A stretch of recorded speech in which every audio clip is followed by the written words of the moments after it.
to learn.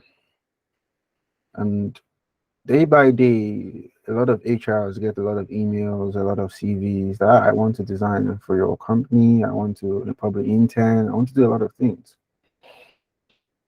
And this is where the third one comes in. Some of us present our designs like we are not happy about what we do. And that's where the problem comes in.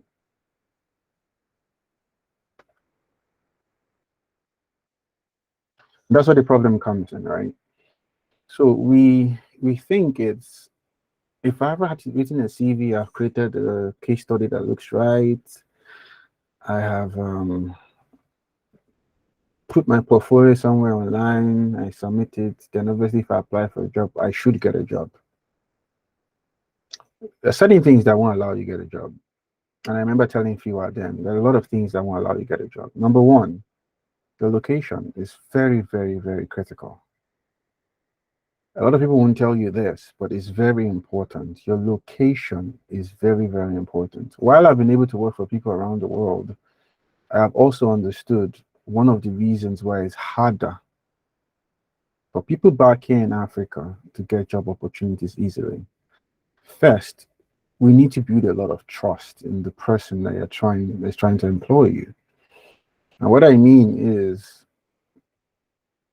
from your first call, right, your introductory call, sometimes you don't sell value. You only sell, yeah, I've been designing for 2 years, I've been designing for 3 years, I know how to use XD, I know how to use Figma, I know how to do this. That's the value. Selling value is basically, what have you done? What did you find as a problem, and what did you fix? Everybody knows already you use tools. They know already you probably do this day in, day out, right? They want to be able to see what makes you exceptional from the next set of people they are calling for a 30 minutes interview just to know who you are. And many of the times, you don't sell yourself to make them understand that you are a team person, you're a collaborator, you can be able to work with a very crazy scope of work. And also, you understand the value of how companies with processes work. Many times, we just see jobs and just click apply, easy apply, easy apply. We don't read through what the job requirements are clearly. We don't see if it's stated you must be in this region, you must be in that region, or you must have this, this, and that. And why I'm saying this, because even back here, we do it. Most of the CVs are scrutinized with the AI robot tools we have in the office. So some CVs don't even get to us. There's a forefront that blocks a lot of CVs if they don't pass some certain requirements. And that's what happened in the modern day world. So you see somebody, a job role, you already see the number of applicants are 2,600 plus, and your CV or portfolio is just like every other standard. There's always a scanning software that goes through your CV and tells if it matches 60 or 70% of what the job description is required of you in the first place. If it doesn't meet it, then it's most likely you get a bounce off. But you most likely get, oh, we're sorry, we cannot proceed with you this time, blah, blah, blah. That's the default message. Now, I want to really help us not just think as designers alone, but think as people that want to improve our life, right? Because one thing I've understood is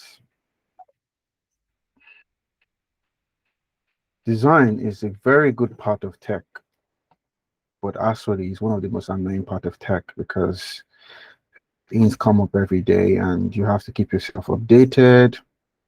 You have to ensure that you are up the game. You have to ensure that a lot of KPIs are met. And trust me, that's the hard part of designing, reaching KPIs. Because a lot of the KPIs depends on the business. So let me go deep into it, right? I'm sure Perxels have done a good job, and I know a lot of the facilitators in your academy have done a good job of giving you a very good head start on the kind of things you need to do. Well, something I want to charge you with today is Perxels can't give you 100%. Yes, you yourself have to push yourself to 100. They've given you a lot of things to make you stand out, right?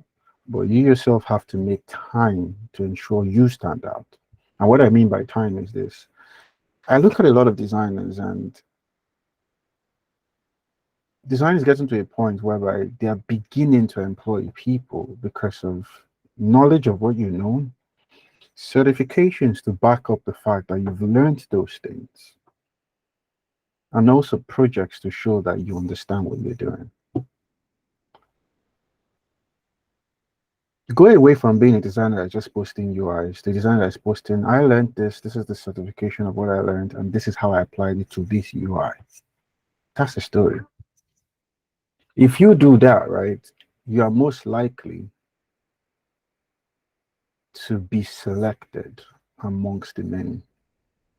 I am 90% sure of that. I know how many job offers I've gotten by just posting, oh, I just finished agile processing in UX design. I know how many job offers I've gotten. I just process service design delivery. It's not like because I had to update my portfolio or anything. Nah. Sometimes it's the learnings you do that even makes way for you. Sometimes you think it's by we learn how to use the tools. When we learn the tool, we create 5 UI or use cases, put in our portfolio, and sit down and wait. Good job. It doesn't work that way. I have trained at least 200 plus of designers. And trust me when I'm telling you good job, it basically means you have to continuously show that you're improving, and you have to sell those improvements in whatever you're doing outside. I'm going to show you a typical example of what my current CV looks like, right? I'll show you a typical example of the number of portfolios I've reviewed that to me have stood the test of time, and also show you the reasons why most of you, your designers, are not looking like what people want to employ you for. I'll show you everything. Then I'll leave you to ask the numerous questions you have. First, I'll start off with this, right? Some of us haven't really gone through a roadmap of how design really works, right? All we've just done is, yeah, we might have gone through a school that taught us a lot of things, showed us how to build solutions, how to prepare for the world. But personally, how many of us have sat down to say, have I been able to check most of these things that a UI UX person should know? Because these are the things they will surely ask you in your interviews, in your whiteboarding sessions. And most of the time, if you are lucky to even meet a very wonderful CTO, you might not ask you questions. You just tell you, okay, this is how it works. Some companies, you will work with the design team for a while. They will see what you do before they employ you. It's that bad. It's not like as if it just goes, it's not a smooth ladder that goes straight to the point. I know countless designers that have applied 100 times, I only got 3 times.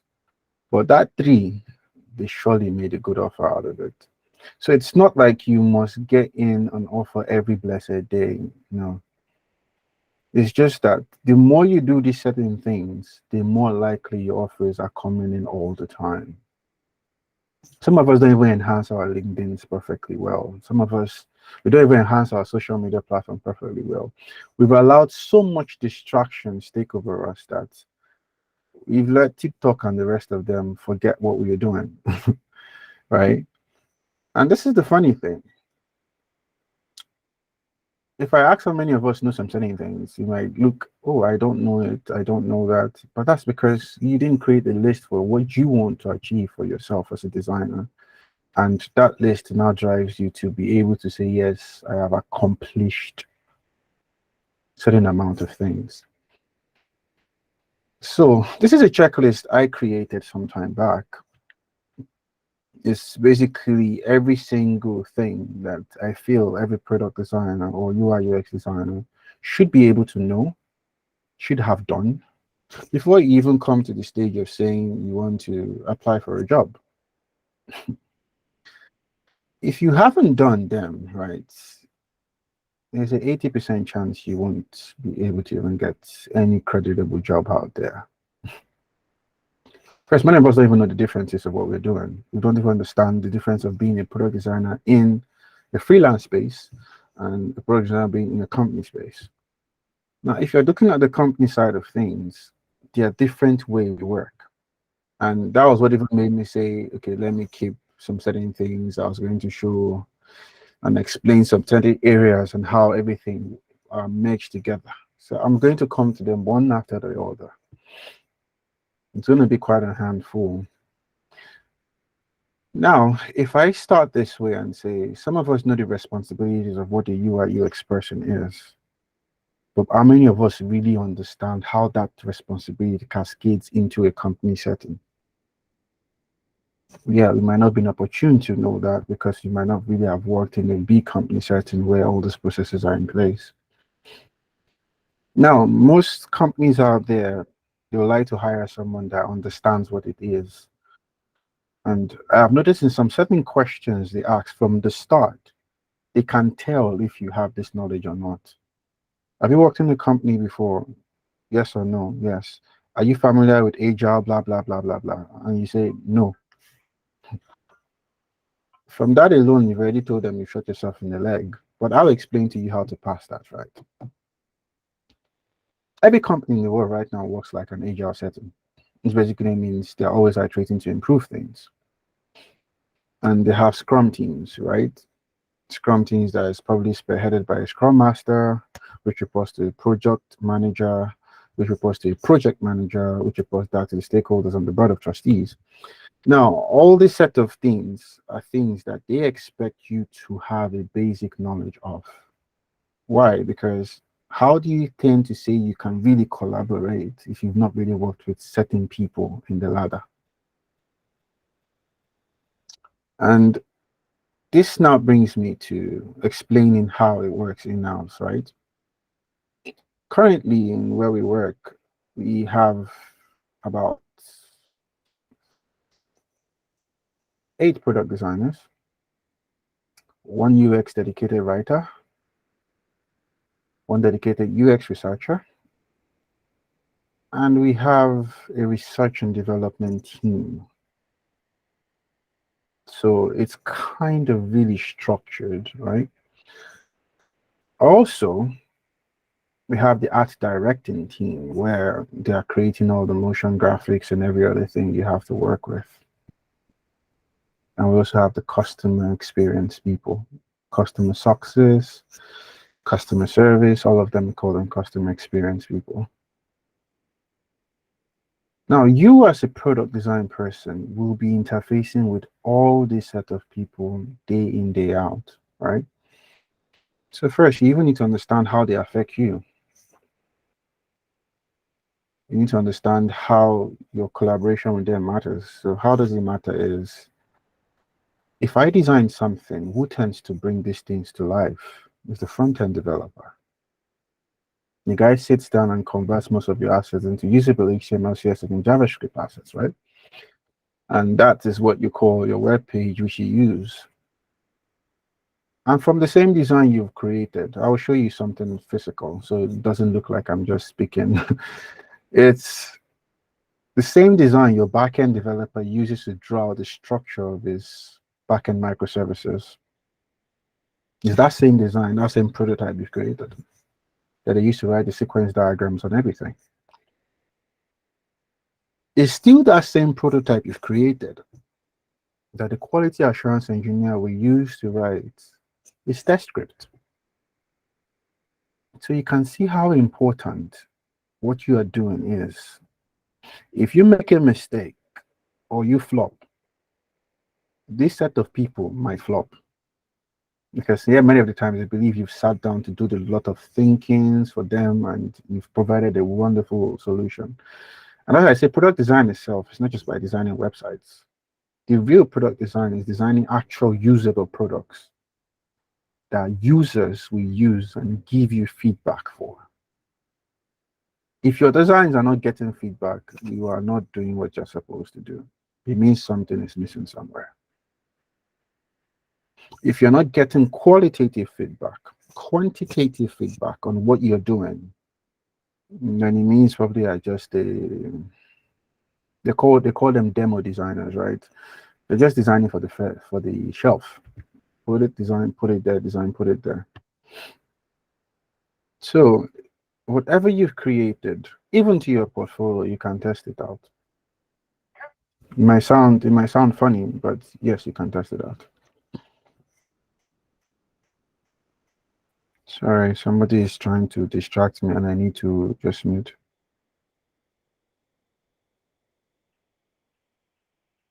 Okay, so it's quite serious, right?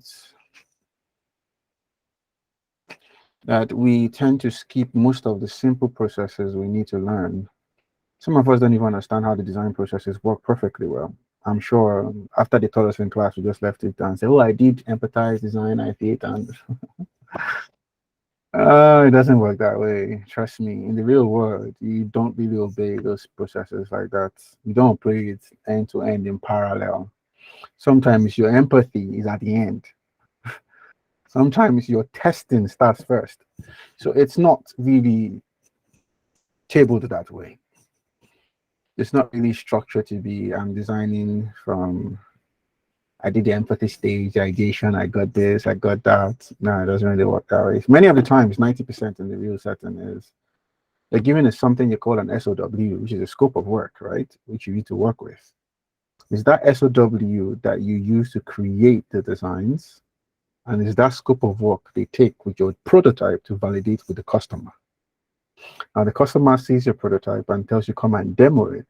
You go and demo and explain, show them, let them capture it. And the customer tells you, oh, I expected this and that. You now go and improve. So you can see basically it's not all the time you do sequence steps like that. Now, sometimes they might even just give you the design to work with and you need to just push. That is when you're doing futuristic developments, right? So it's not like as if it's just a table way. So clearly, we have not really understood some of the things every designer should know. That's why I just put them like a checklist, right? Do you understand the design process end to end? If you do, you can check it. I've learned it. Now I can preach it. I know what it is. Do I really understand the difference between UI, UX, and graphic design? Or I'm just mushing up both of them together? Now, these days, graphic designers can do prototypes too. Designers can do prototypes. It doesn't mean they're the same. One person is an empathizer for the user. The other is an abstract creator for the user. They're two different things. And you also need to understand communication, how to communicate, how to present your things. So I've noticed most of the time, the presentation part is always a problem. You want to give a pitch, and your pitch is sounding like you are, yeah, sometimes you might be tensed. You might be not really prepared, right? One thing is for sure, for every company you're applying to, try and tailor make your presentation or CV to suit that company. And let me show you something. Let's see if I can find.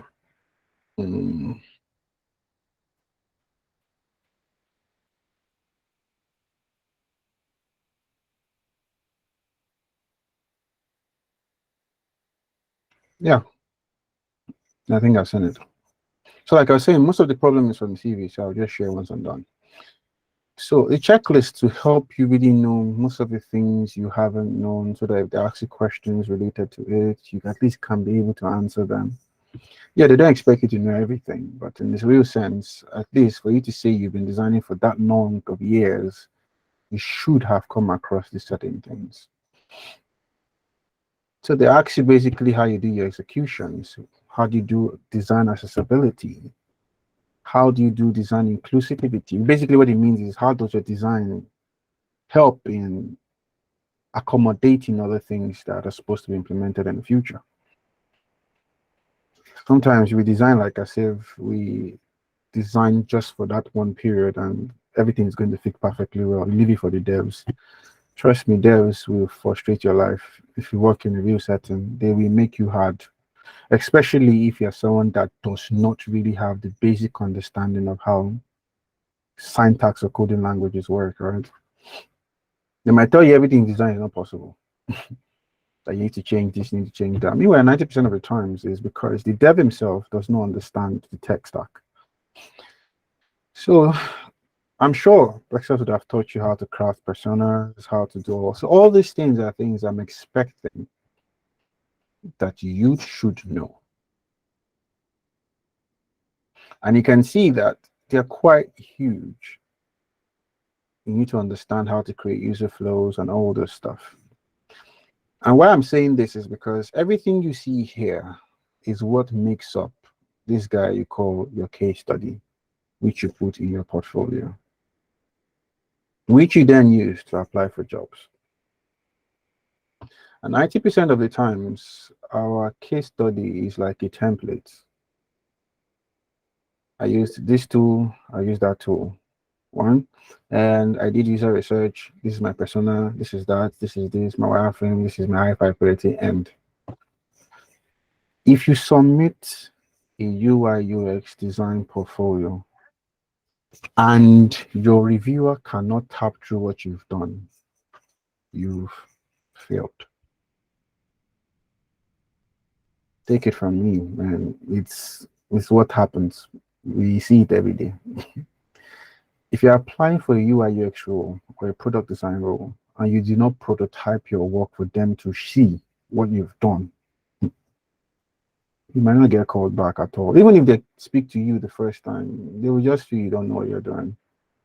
No, they'll ask first question. This came up the time I did an interview with Google. Very funny because I was expecting a lot of huge questions and all that stuff. But the other question they asked me was, what's the greatest issue I have with creating a prototype?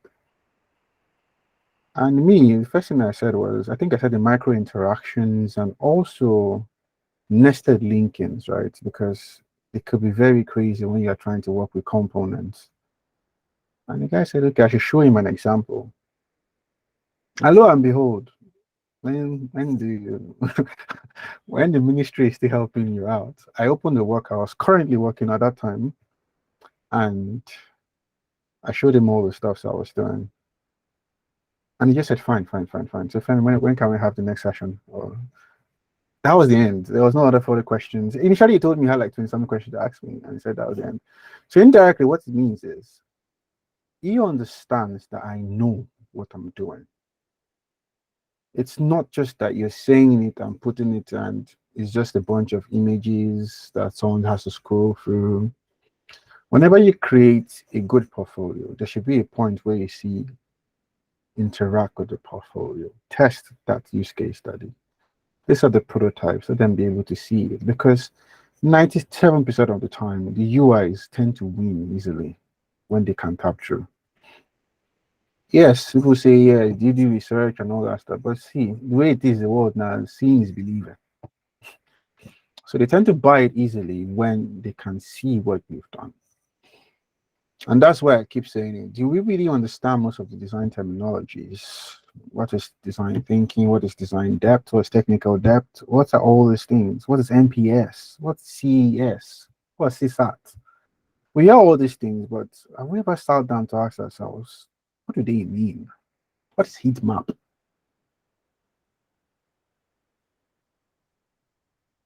What is design sprint? I think design sprint, we should be familiar with it, right? What is minimum viable product? Why do we even call it MVP? So these are the certain things that you should sit and learn. Perxels will not do everything for you. They will give you everything you need, but you also need to sit up and learn. Then you can be able to look at the job description on LinkedIn and say, okay, I have 8/10 and I apply for it. Because they will surely ask you everything in that job description. Trust me, some way, somehow, they will ask you. If the design lead in the company doesn't ask you, the CTO will ask you when they probably want to give you an offer.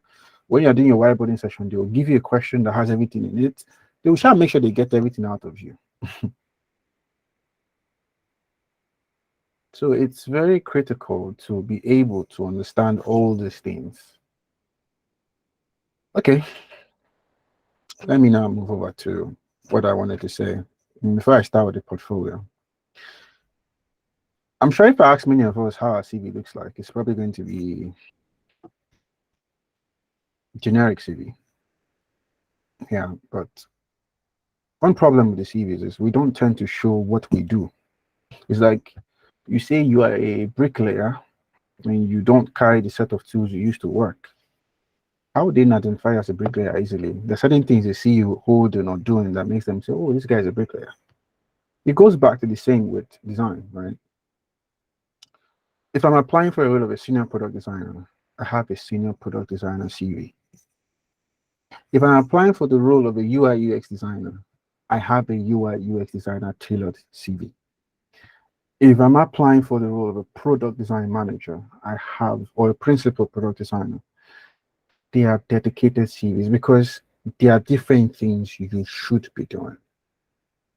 Now, I'll give you a typical clue. This is a CV I wrote some time back. And if you can see my screen, just let me know. So I'm sure you are seeing what I'm showing. Can you, somebody just signify you can? Yeah, we can see your screen, Femi. Oh, great. We can. Okay, good. So I have a link to all the necessary portfolios with the same username. So it is not Kolawale1, bare hands, Rosita12, dribble. Try and keep a unique thing across board, right? So even the person is saying, okay, I think I saw him on dribble using this. Most likely that's what he's going to use in every other thing. Your email, straight to the point, your phone number, they can always contact you, your role, your name. Now, there's one trick I decided and I've noticed has caught a lot of attention. Is your process. There's no time I submit the CV with the process that I don't get called. I don't know if that's what works. But anytime I submit a blank Word document, like just list of all my achievements and everything, I might get called and I might just get, okay, Femi, let's see if we can just see who you are. But once they have the stem of what your process is and what you are most likely to provide to them, even before coming on board, there's this balance that we found this person. So you say, here, my own research, I do contextual inquiry to understand how your current problem works. I do a lot of user and market research to see if your product even fits the market. I do a lot of competition or competitors analysis to be sure if your product is doing ready fit for the market, if it's an MVP solution or it should probably be an MGP solution. So a lot of the times I do things that a normal day you don't expect me to do. Hypothesis validation. Then here, when I try and define an idea, I do a lot of heat maps and tracking. Heat maps basically means I always monitor what users do. I go back to see how many people have clicked on this thing I've designed. How many people were able to successfully do these things. If you don't have knowledge of heat maps and knowledge of feedback from designs, it's always very hard for them to trust you know what you're doing, though. But I don't blame us because of this side of the world, not every company here monitors people. They don't even have data to work with sometimes. So affinity mapping, card sorting, tree testing, site mapping, I do all that. User flows and journey mappings. I think these are things I do every day. Now the tools I use, I probably just give you a hint of the kind of where I design and test. I do XD, Sketch, I use Figma, Vision, Prototype. I do a lot of A/B testings, usability testings, and heuristic evaluation. So in summary, I do a lot of UX auditing, and that's why I can have this kind of start point. So always make sure the starting point of your CV is dragging attention. Like, let me just be, okay, my name is this, work experience code is, even the things you've learned, certifications, put them first. Let it be that this guy knows what he's saying, or this lady knows what she's saying. You understand me? So let's go down to the next thing. You talk about your professional experience and achievements, right? And this is one part that I've noticed that has dropped a lot of people. And sometimes I put the core products during that period of time when I wrote that CV. That's it's tailored to the company I'm applying to. because you don't want them seeing. It's like you're applying to a fintech company and you're not showing any fintech thing in your CV, or your use case don't even have anything related to it. It's not a good thing to do. You always try to put something that's quite similar to what they do so that they can have the interest that you have an idea of what they might want you to do. So the way I tend to write achievements is, or advise people to write achievements is, write what you've done, write the outcome, and write probably whatever you achieved as the percentage. Yeah. So let's say, typical example, you led this to do this, and this. So don't just write created UI, UX wireframes, created mockups for this, created, What did the mockups do? Hmm? What did the new website do? What was the conversion rate of the new website? What's the current user base of the app you've created? How many active users do they have? These are things that sell and win you invites. You see a lot of junior CVs. It's like, I designed Colo application, facilitated Colo application design, created this one. Those are not achievements. Those are not achievements in design. Let me be very realistic. Achievement in design is, I led the app of this from, let's say the first point is from elicitation when they started the old design to production, which has the outcome led to, let's say 70%, 20% get the metrics from your database team, or ask what the current state of it is. It's very important. To this. That's actually how you win it. If you don't write things that way, it will just look like you're just listing. It's not right. I don't think I've seen anybody that's sent me a CV that has won them a good job listed. I always tend to notice more certain things. What I did, what happened, the outcome, and what it is. That is the formula. You did this that led to XYZ percentage. You did this that led to XYZ this. Even if you're a learner or you're just starting, oh, I designed or I revamped WhatsApp, and so thing that led to and so number of users I tested with. That is value. If you're not writing value, it will look like you're just saying jargons.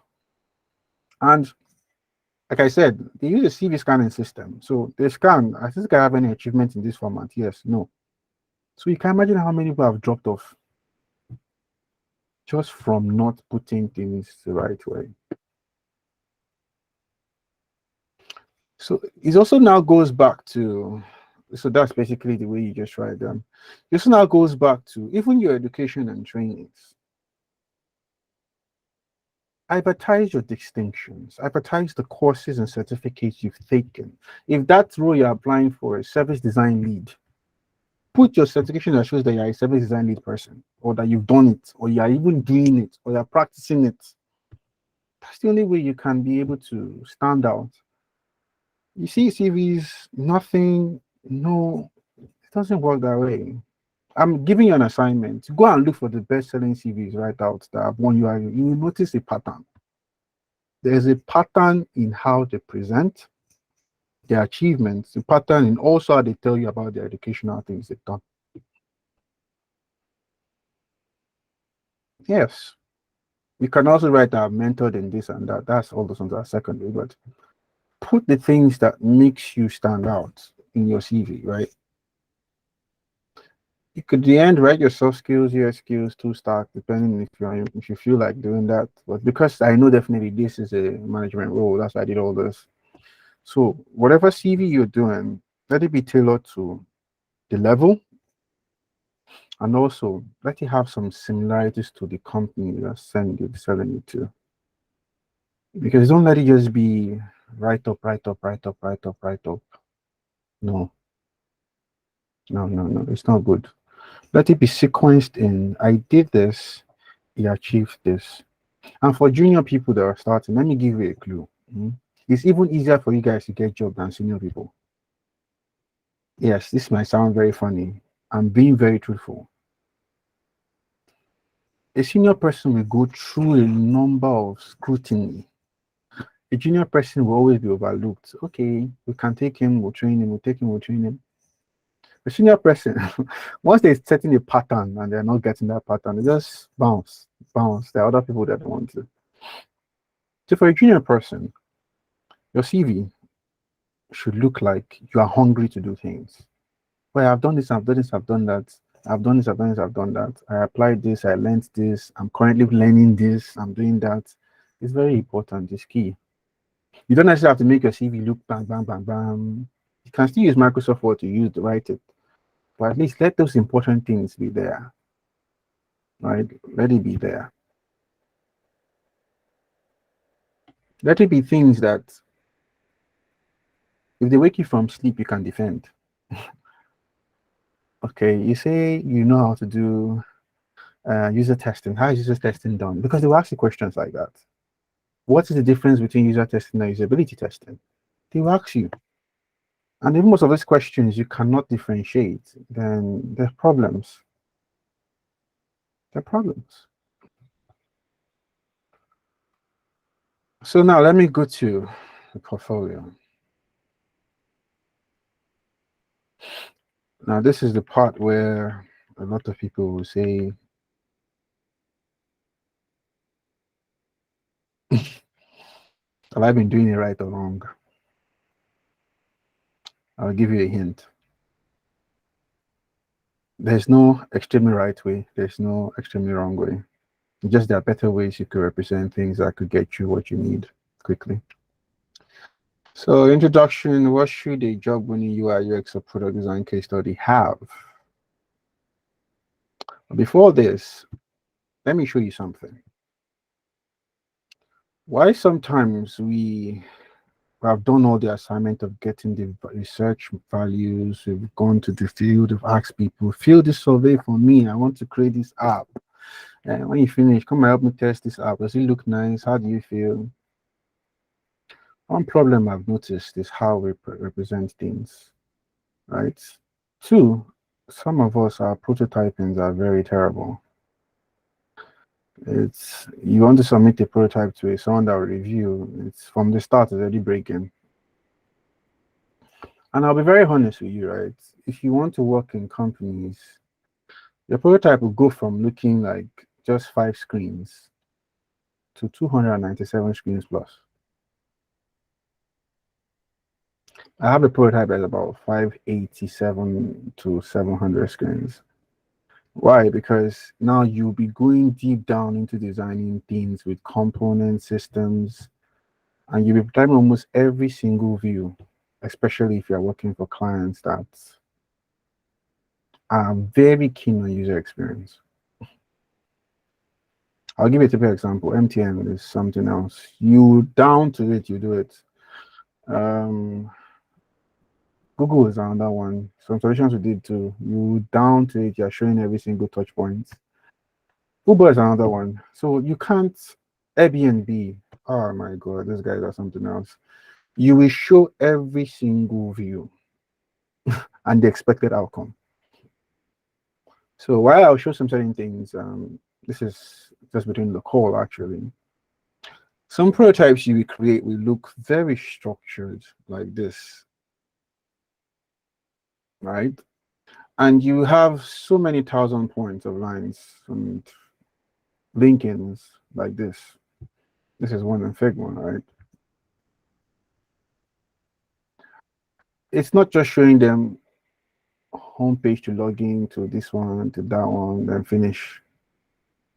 When you go through scrutiny with the design team, they want to see why they will hire you over another guy in that city.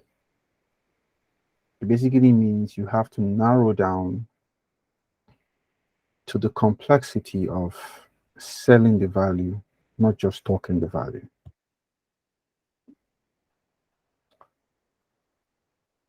And why I'm showing you this is because I want you to understand that if your level of in-depth prototyping is not getting complex by the day, You are not going deeper by the day. You're not learning things that could make you be very exceptional. I think you're not really doing your assignment properly well, because I'm sure this must have been told to you. Designs are evolving from saying it to show me how it's done. And no client or investor wants to give you so much money if you can't even walk them through the process of how it looks like yet. How is it going to feel like? Oh, that's the mobile experience. Let's see the web experience. What is it like? Oh, Femi, if we're going to do this, if we're going to update this, how much is it going to cost us with this change? They want to know, right? And if your level of explanation to people is based on, and this will happen here, this will happen there, you won't win it that way.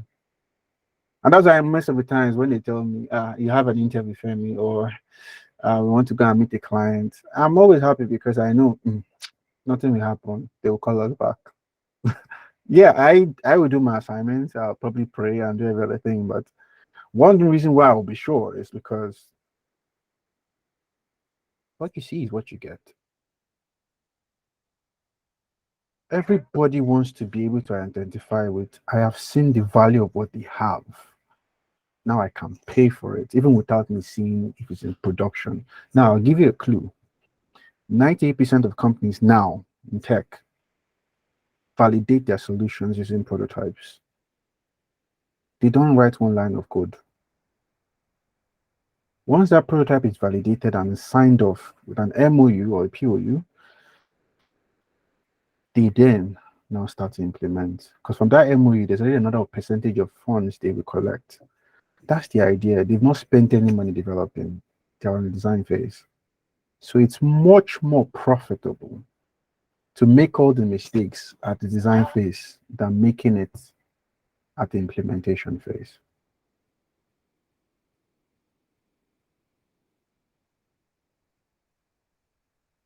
Sorry, 1 second.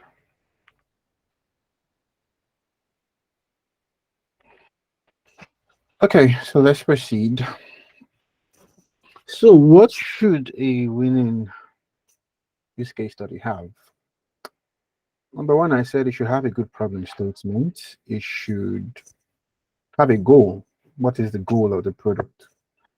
You should have your role in it. You should have the timeline of how long you spent, the tools, the tool stack you used, who was the solution for, and what were your job responsibilities when you did that case study.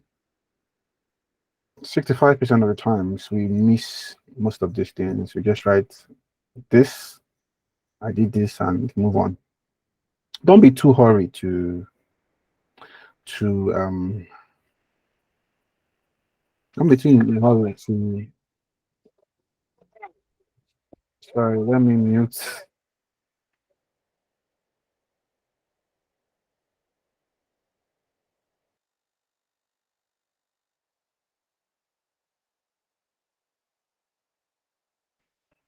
So these things are things that you need to probably have in your project overview. And if your project overview has this, then plus plus for you. I'll call you back. There's a plus plus for you, right? Now, number two is your design process, right? Your discovery phase. What did you discover? What are your findings? Now, will give us a hint on portfolios that have similar things we can, I won't say copy and paste, but we can learn from. And when you say define, what are the things you defined that you decided to solve and put in your use case that you prototyped? That's what your define is showing. The additions are the number of thinking times, number of sessions you did to validate what you've gotten, and the design. Now, when I mean rapid design, don't just show one design and say it's perfect. Show them what it was before and what it is after. And after you got reviews, what it went to. It's always good. Then testing, show your testing results. So from the user testings, we got these values and these values. Then we proceed. Now, the timeline basically How long did you do your research? What are the metrics you got from the research? What kind of strategy did you use? What were the user experience things you found out? What were the user interface things you found out? And what user testing things you did on the current thing before you started even saying you want to create yours? All these things are things that I've noticed has helped members and people that have watched and studied over time get more calls to their job interviews and all that. Because now you're not just writing a portfolio like a book, you're writing it like a story. So if I say now in this call, how might we ensure that everybody in Perxels call right now can get a job? I'm sure many of you start thinking deep down. But on the surface level, the first thing is what? Those are the things you should even put down first. Yeah, those are the things you should put down first.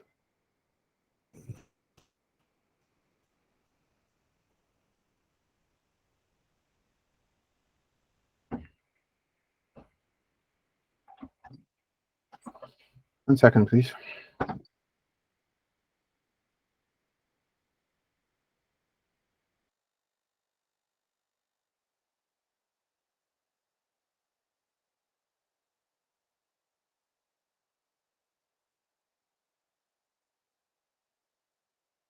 Hello everyone. Femi will be right back. Just has to like sort some things out. But I hope you guys are like enjoying the whole event. I hope you're getting the nuggets is dropping. Let me know in the message section. Drop an emoji if you're enjoying this because I am. You can write this new emoji thing on Google Meet. I see you marking the peace sign. Thank you. Yeah, Jude Uche, thank you. Let me drop my own too. And my family is just like giving us back to back, like yeah, thank you guys. I can see your emojis. So I think he'll be right back. Just probably hasn't sorted something out. Etching and Covenant, Elijah, and see SCN. SCN, you're saluting us that time. Just let us know if you have any question. Yeah. Yeah, so So I'm if back. you have questions, you can just Apologies. like type it in the message section. Sure, sure, Okay. sure. I'm expecting all the questions already. So I Oh, had to okay. just quickly pick an office call. So I'm sorry. It happens every time. So like I said, these are the things that you should have in your portfolio, right? You can put your questions down, then we'll come back to them. Now, your design strategy, these are the things that causes problem. And it doesn't mean you have to follow every single thing here. It's not all projects that have all these things. And that's why I always tell people, don't copy and paste. Check if the project you're doing, you did it. If you didn't do it, then don't bother. But if you're working on a project end to end from scratch, most likely you touch 80% of these things. It's most likely that you would surely have,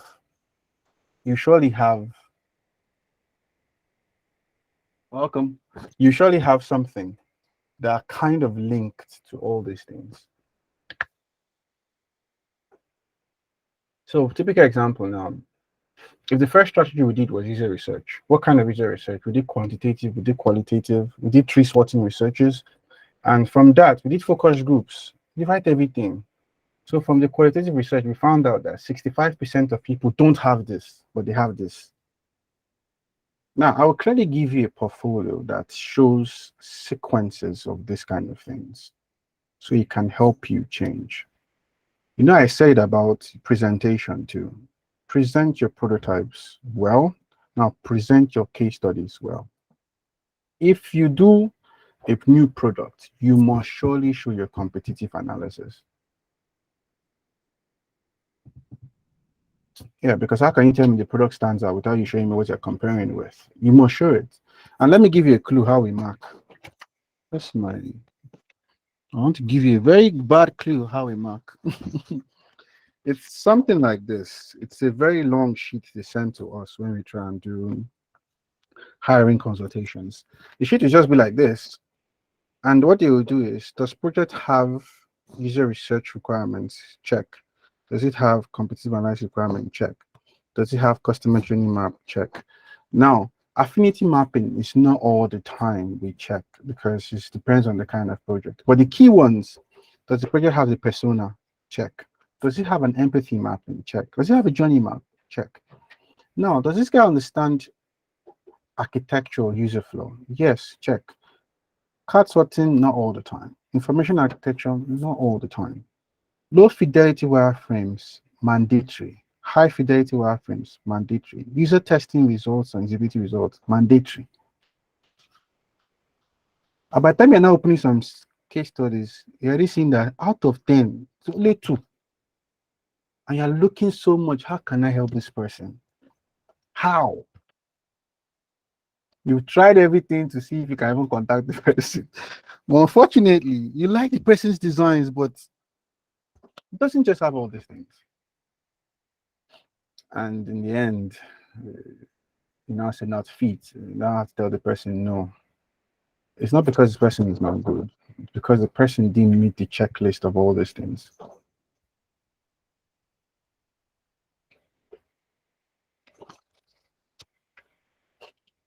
Don't be our portion.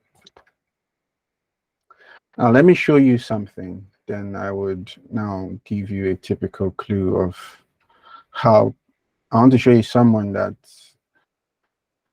his portfolio really made a lot of sense. Then I'll show you another so you can learn from certain things.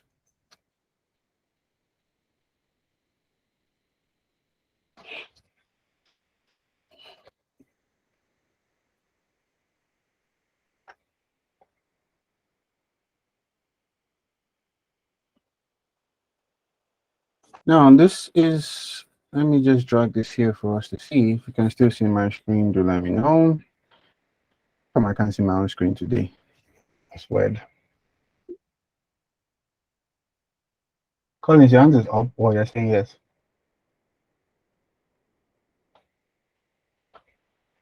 Okay, I'm believing you can see my screen. That's what it means. So this is a typical example of a portfolio for Splash FM Radio 105.5, which means this is a user-facing kind of client. Awesome online radio experience. Get it on Google Play, as the access, scroll down. Get to the point. This is a case study, so I'm not showing you the whole portfolio, just a case study. Now, what's about the client? Who is it for? Now, if you go back to what I was showing you, let's now mark this guy together. Right? Let's mark him together. We'll mark him together. Project overview has a program statement, goal, your role, timeline, tools to stack. These are the things that we're supposed to mark, right? Now let's come in. About the client, he has information about the client. He has an overview of the project. He has his role, the duration, and the platform, and what he did. So imagine if I was to score this guy based on his project overview, what do you think he will get? Let's just say over 10. What do you think he's going to get? I need your answers in the chat, or you could unmute and speak. Over 10, what do you think he's going to get?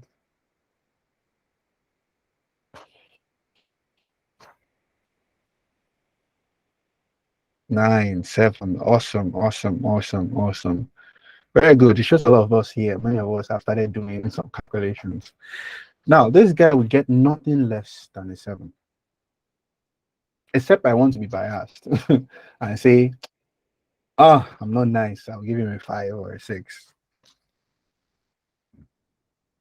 Even if it's missing one thing, it's still stuck. But it's obvious that this guy understood how to break down things. Now, what he did, I did stakeholder interview, user interview, competitive analysis, persona and empathy map, and information, so that upfront, I am not even marking him for what he did not do. Now I scroll down. Now he has a point called challenges faced, and this is where the strategy comes in place. Now I move to the next thing. I'm not even talking about his processes yet, because his processes most likely is where you got the ideas from. Now his strategy. Let's see what he did. He has a challenge, the problem faced, and the solution. The problem is, how might we give users a great user and visual experience that makes it easy for them to jump on their favorite radio show, participate in the show, and also increase the listening audience for the radio station? Three key points. Increase the listening audience. Be able to find their favorite radio station, and also create a visual, appealing user experience.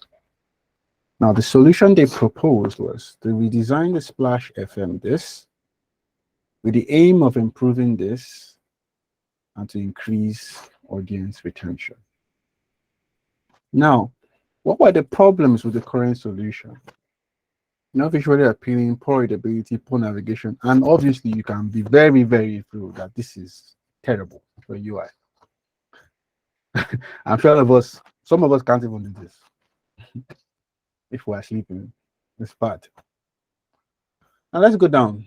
He now went straight to his process. My process is I did discovery, I define, I did, I design, and I test. And he gave you a hint of all the things he did in the process. This is what I'm saying.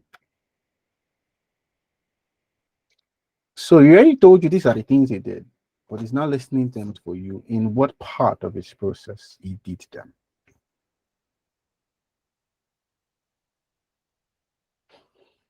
Now, user research. Did he have user research? Yes, let's start. So he had user research, even to the questions he asked and the metrics. It was documented. Everything was documented. And not all the questions were shown because of NDA. And this is a very useful guy. He has sense. It basically means I can't show you all the information, but I can show you partly what will not cause me trouble. Now, does he have competitive analysis? Perfect, he does. Now, it puts the features on one side, then the radio stations on the other side to show you the differences and the similarities. Straight to the point, another 5 marks. I come back and check. Does he have? Yes. Now, already I know he's not going to have affinity mapping because he didn't talk about it in this. But did he put it? Let's go through. No, so obviously he didn't need it. Now he has personas and empathy maps. And I come back here.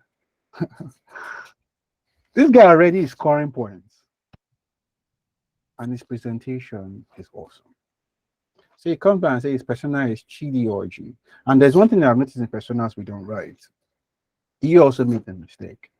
Your persona should have how they currently solve the problem, not just goals and frustrations. What are the frustrations and how do they solve them currently? That is what confirmed you to say you're creating what? An empathy map.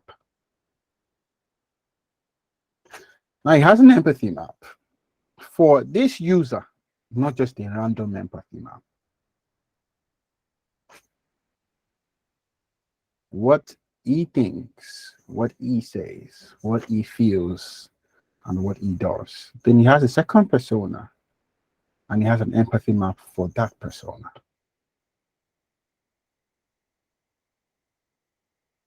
Now you scroll all the way down, he has what they call an information architecture and user flow. So I come back to my backing board. This guy has it. I go back again. Okay.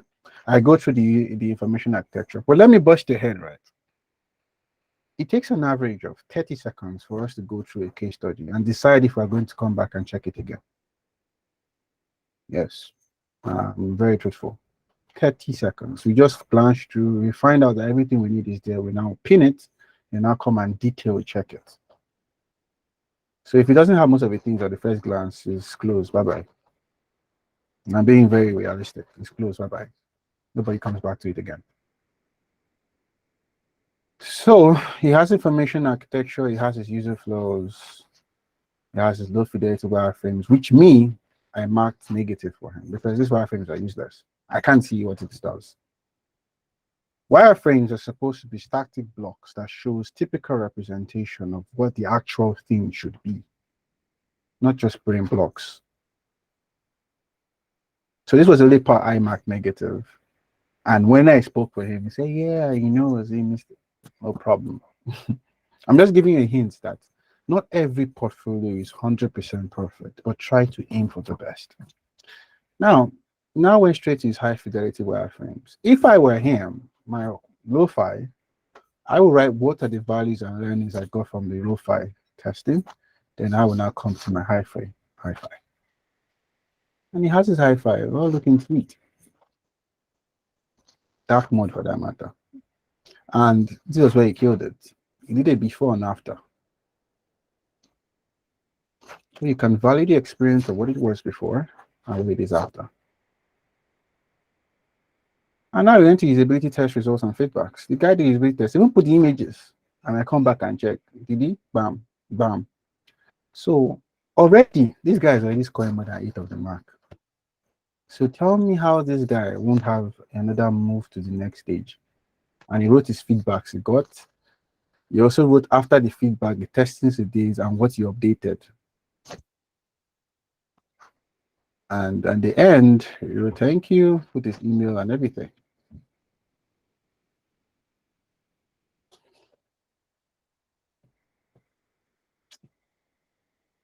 It's not fair that some people are this detailed and some of us just miss some key things. It's unfair, but that's why we are here, so that we can learn together. See, the problem with design is not the tool. The problem with design is how detailed you can be patient to present what you've learned and what you want to show. It's not the tool. So don't see it like it's because I can't use Figma. It's how well you try to use Figma to express what you want to do. How well you use XD to represent what you want to do. No tool is wrong. Yes, it's just how well. Write your CV right. Do your checklist of the things you need to learn. So let it not be like I'm shouting. I still have courses I'm taking on every day. Let me show you something. My day to day. So it doesn't look like I'm lying, right? These are the distinctions I just earned, and these are the courses I'm still taking. I have 1, 2, 3, 4, 5, 6, 7, 8, 9, 10, 11, 12. And these are the courses I have taken over time. So tell me why you shouldn't continue learning. Now look at this course. There's a course here I saw that is talking about augmented and virtual reality. I think I started it somewhere. These two courses, 1, 2, 3. I posted something that I was learning about them, and I got 2 job offers. 2. But I had to reject them because I didn't like the location. It is not going to help me in any way. So sometimes the learnings you do also helps you make ways. That's why I said, just keep learning. There's nothing wrong with learning. And for you to stand on edge out of learning, you need to say, oh, I learned this, I posted. I learned that, I posted it. That's the way. Don't just post i5 on UI on Dribble. Yeah, they're good. Right? But show that you're improving on what you're doing. Don't just show what already is. That's what makes you stand out. I'm sure if I ask some people, can you create a blueprint here? All of us say no. Well, maybe some of us can. Now, blueprints are the new ways you communicate back-end and front-end development using design. And most of us don't do them. And there are certain things that you always used to have an edge over another person. It's learning, it's learning, it's learning. Just keep learning. I think this is the hardest course I've ever taken in my life. Formalizing and design is hard. Me, I'm telling you, it's hard. I like other maths a lot. I did a lot of mathematics. When I took that course, I realized people that are designed for microwave and all these electrical appliances, they're trying. They're really trying. The fact that you can go as far as prototyping what a simple column of resistor is doing, they're really trying. So you really need to keep learning so that it won't look like what you've learned is wasted. And most of us, we don't practice. So after we learn it once, we just leave it on the shelf and we start forgetting things. Please, let's practice. Let's learn. Let's update our portfolios. Let's prototype things the right way. Let your design be arranged. Let it not be scattered. Let everything you're doing be segmented. If you have a view for this show, if you don't have, let everything be arranged, detailed. Because it already tends to pass a message to the person that wants to hire you. This person is capable of taking care of a team or not. Because obviously, you will review a lot of designs if you are going for a lead role. And if you're a junior role, you will not want to frustrate the person that is hiring you. So I'm going to say that after 1 week, I don't think I can work with this guy again. All these things are things that happen. So I'm just bringing them so that it's clear that these are the things we've been facing. Because if you're lucky to get a whiteboard session and you're lucky to get one, you will want to make sure you ace it. Well, how do you do your research? Tell me, walk me your process. How do you validate your prototypes? Walk me through your process. What are the kind of questions you ask your stakeholders? They are going to ask you. There's no beans. And whiteboard sessions can be very long. I've had a 4 hours one before. I've had 3 hours one before. And why I do all these things is not because I want to just change job. It's because I want to be able to keep up to that pace. Okay, because everything is changing. I want to be able to keep up to the pace and say, okay, yes, I'm still valuable. Why is this one just rolling? So it's very, very necessary that, and okay, I don't think I should show that because I actually I teach a lot of coding stuff too. But it's very important to just ensure that, like I said first, your CV, your portfolio, and your presentation of your works are very, very important. It's not a must to have a big bank portfolio, but make sure the case studies in the portfolio are awesome.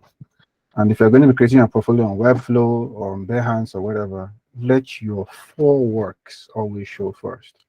The works you are most proud of should be the first things.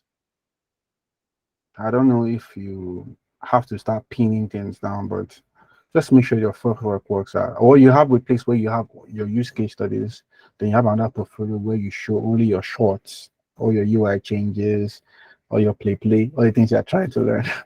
Because that's the way I see it. I will only show you the best of my works first, then show you my play in the other places. So if I'm applying to a client that says they do e-commerce stores and all that, I will create a portfolio for e-commerce people and share it with them. Well, it's not hard. I'm just copying from what I already have and aligning it to fit them. That's it.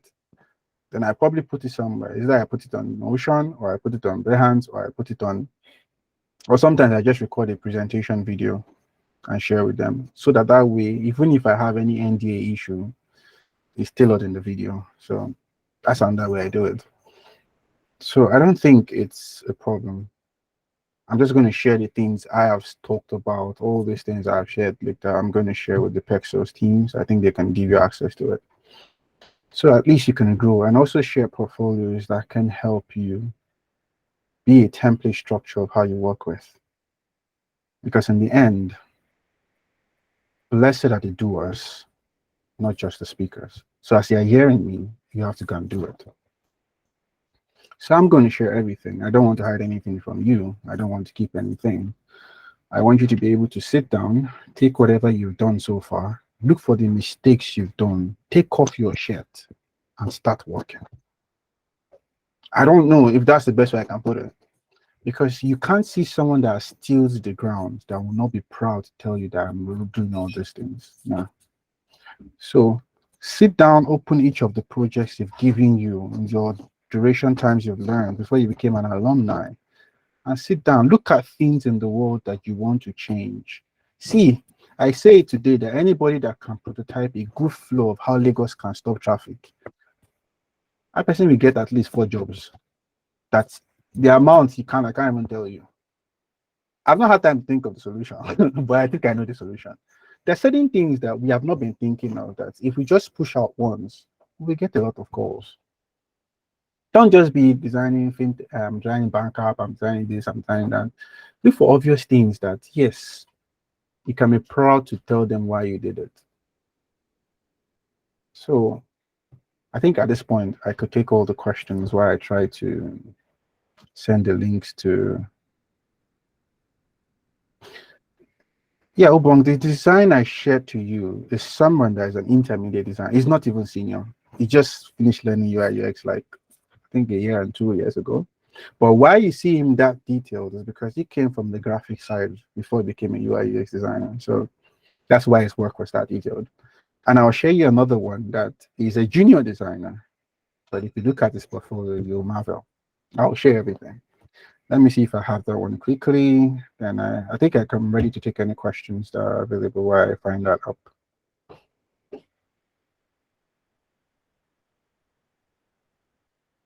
So if you have questions, feel free to ask. And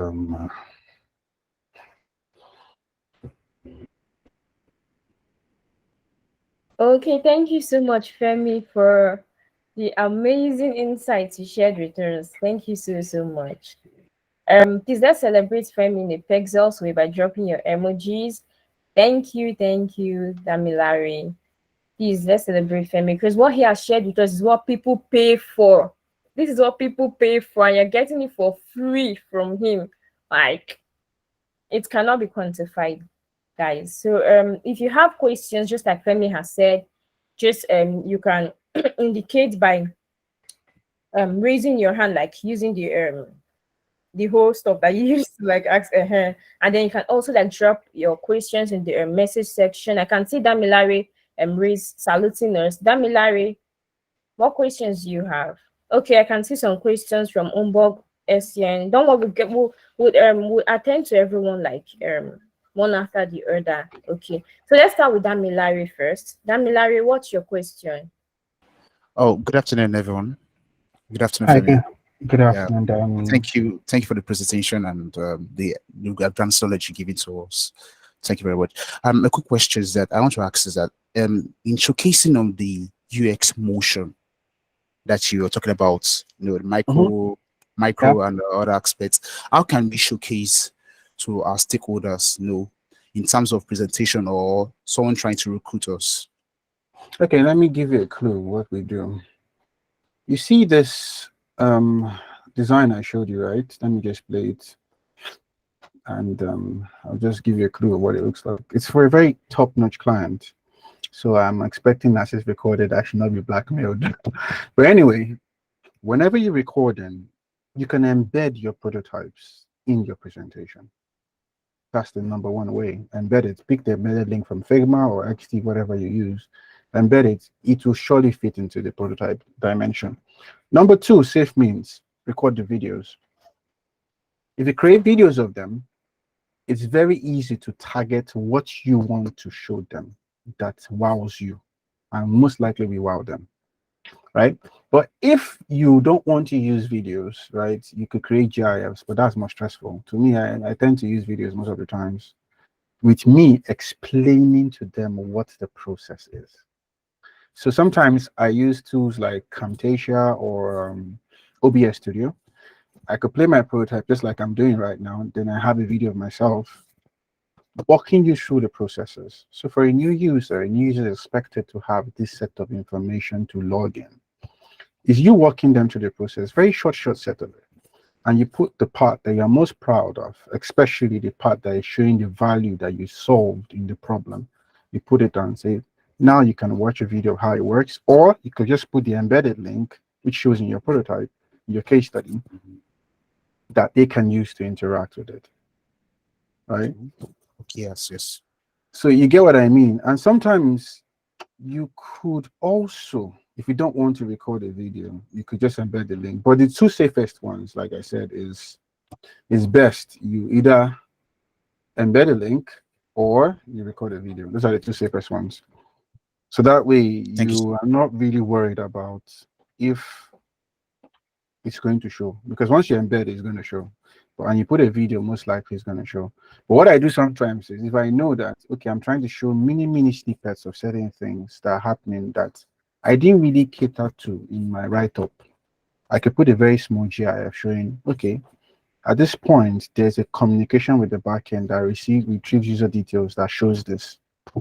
So I put them mini my information. That's the way I do it. So GIFs videos, embedding of links. Those are the best way to present to your stakeholders. Like my stakeholder here at Seamfix, they worship mockups. God have mercy for using that word. They cannot listen to you until you show them a prototype.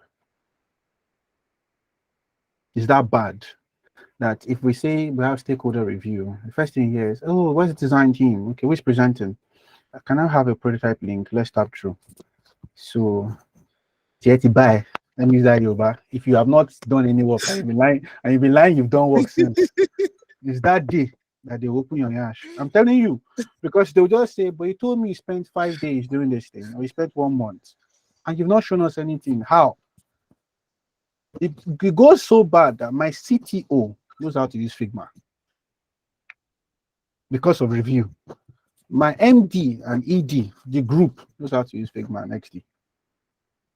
So they know all these tools to a point that they will say, okay, fine. So you're telling me you can't bamboozle them. So the only way you can bamboozle them is bring up the link, show them you've done it, and let them capture it. Oh, okay, this is what you've done. Okay, we expect this. Okay, good. And dev team, when are you starting implementation? Scrum Master. That's how it starts. I'm Scrum Master, will take responsibility. Okay, we have 2 sprints. So I'm going to do this, I'm going to do that. Okay, who is monitoring? Database. Okay, that's how it starts. So if you are not showing them what you've done presentation-wise, your prototype, wasting your time. The only time I show them wireframes is if they gave us a requirement that is not clear, and I need to validate that requirement, and I'll pick a wireframe and I say, okay, I open Balsamic a lot. I'll say, okay, is this what we're trying to verify, sir? Is this the idea? Oh, Femi, this is what we were thinking. This is what we were doing. This is what we're having in mind, or this is what we think it should be. Before I even start creating any design, once I get those validations, I now start. And one advice, don't wait till the end before you present what you have. Always present it iteratively. If you finish the first key things, is this what you expect? Oh, yes, proceed. Good.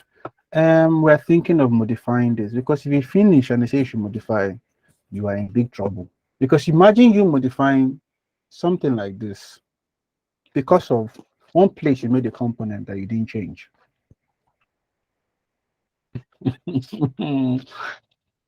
It's very annoying and it's really tiring, because you probably have spent 2 weeks trying to fix something that would have just been avoided if I just asked the question earlier off. So as a design person, always ask questions every time of the road. Always ask questions. In fact, you should be a question advocate.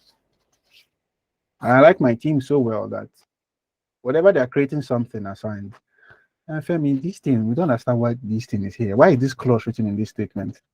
I explain. And why is I don't understand this part, so I didn't prototype it. Go back, let's finish. Because the more you do what you're not sure of, you usually do. We call it agile work. You will do it and do it again. And once you're doing it again, you're already getting frustrated and you're not going to be happy. In fact, your drive at that point in time will start getting lower. So that's when you're now thinking, maybe I should take a break or I should switch jobs. That's one of the problems that happen. So I sure I clearly answered your question, Femi. Definitely so. Thank you very much. Great. I pray I get that slide, sir. Sure. I'll send it to you. Who else? Okay. Thank you, Femi, for answering that hilarious question. We have a question from Ayomide. He's asking, if I'm working on a case study for a particular feature of an app, do I have to follow all these guidelines for the case study? Ayomide, let me ask you a question too. If they tell you to change the steering of a Toyota vehicle, let's say Toyota Camry 2010, what do you think you would do? You would first you ask, what is the problem existing with the current one? Why do I have to even change it, right? Then you stylishly go and start checking every other thing that has similar steering to what they expect you to do. So to a point, you're going to show most of the things that are making you make that decision. It doesn't mean you're going to show everything here. But have it in mind that if you are probably still working on a feature of an app, a feature of an app, you're probably getting that feature from other things or other competitors that use that same kind of app. So most likely you're doing 7/10 of it. You have to follow the guidelines to a point. It's non-negotiable. Can we put it that way? You can't ignore it. You can't ignore it. So your research for the app of that feature, mandatory. Your competitive analysis for that feature, mandatory. Why is what is making you revamp that feature? It's because you've seen other people do that feature better. Yes, 90% of the times, that's why we revamp it anyway. So that is buggy, it's broken, or the process for that feature is headache. So you've seen someone else that is doing, I saw it feel better on this thing. I want to update it. That's one of the reasons why you update anyway, because the experience is terrible. And for the fact that you can be able to understand that feature, you should be able to know who is that feature going to, who is going to use the feature. So your persona is important. How is that person currently working with that feature that is giving him an headache? Your mappings are there. So now if I create this feature, how will someone use the feature end to end? That's your journey map. So you can see that without me knowing the feature you want to work on, I can tell you what are the mandatory things there. So if I say the devs, these are the user flow that the feature will have to go through for them to be able to complete this journey, I must have an information architecture. I can't ignore most of these things. I might not do a card sorting because I'm not doing any new ideation, right? I might not do affinity mapping because there's nothing to even show my affinity mapping for, because obviously the feature exists. I'm just trying to modify it, or I'm trying to create a branch of that same feature. But just certain things I just listed surely would be there. And sometimes we even add blueprints on what the expectation of the service is or the feature is at the end. And you will surely test the feature. So I already gave you 8 out of 10. So you can see that in as much as it's not everything, there are some very key ones that help your storytelling better. So Ayomide, I hope I was able to answer your question.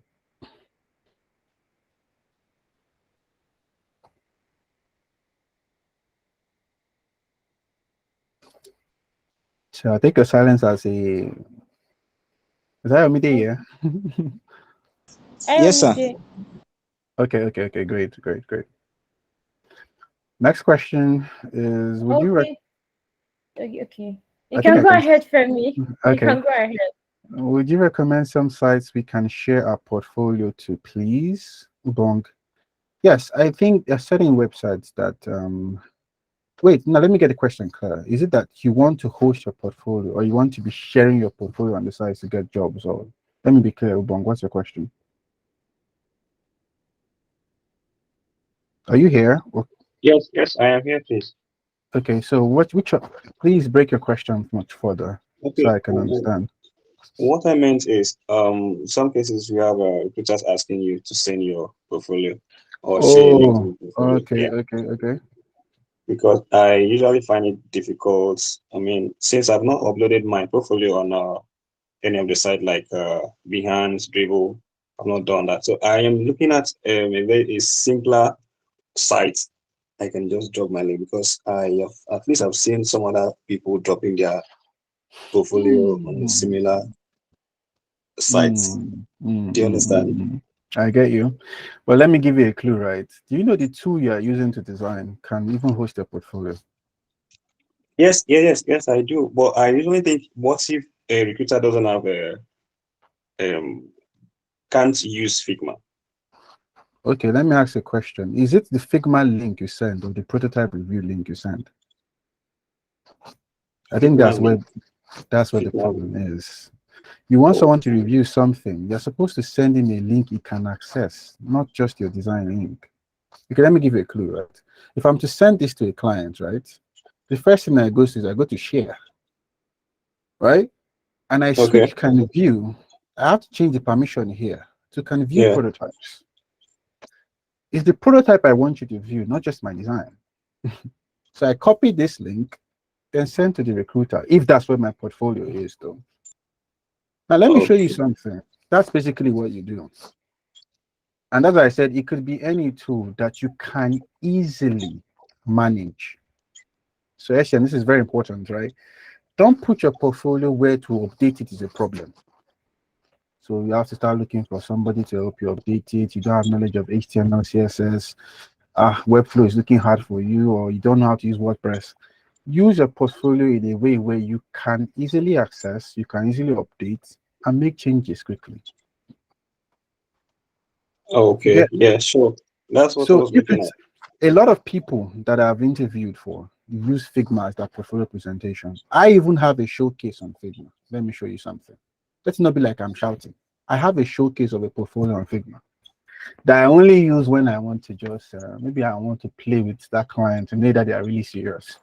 I just show them a showcase of what I want to do or what I have done. And with that showcase,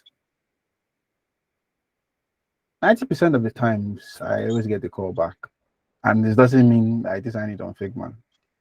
And again, it's even a plus you design it on Figma because it shows that you already know how to use the tool. You're just trying to show them that this is what you are good at. So, right, while I would say yes, create it on, it's always good to also create it somewhere where you can easily update it. So that as the person is even giving you feedback, you're already doing some updates. Like, is this what you mean? Oh, that's nice. Quick. See, rapid prototyping these days wins the war. It's not until you wait. Right? Now, this is just a snippet of a showcase of most of the stuffs I have done. Now, let's start. Now, this is a presentation I did in Figma. So I have jobs where I'm an individual contributor, where I did design management, and how I worked as a lead and contact. It's not a website. This is not my portfolio website. It's just a showcase. Now I have the first solution, verified at Africa. Blah, blah, blah, blah, blah. My internet is loading. Sorry, it's loading. Now, then I added some baby, crazy, touchy effects. So if you notice on hover, there's a mini kind of snippet of a video going to play once I move. So it depends on the kind of project, right? I think I've played a lot with this thing too much. I've scattered everything. I have to go and do it again. So it's just like you presenting what you've done in a very short form way that everybody can easily interact with it. Let me restart this thing. So it doesn't necessarily have to be something that, but I always advise if you're using PDF to send your portfolio, you're killing yourself to a point because except you're embedding the links in the PDF because there's no way they can easily interact with what you've done. I think PDF is when there are other things you've done that you've not put in your portfolio, but you want them to see it. Your portfolio is something online, right? Something they can always go and check.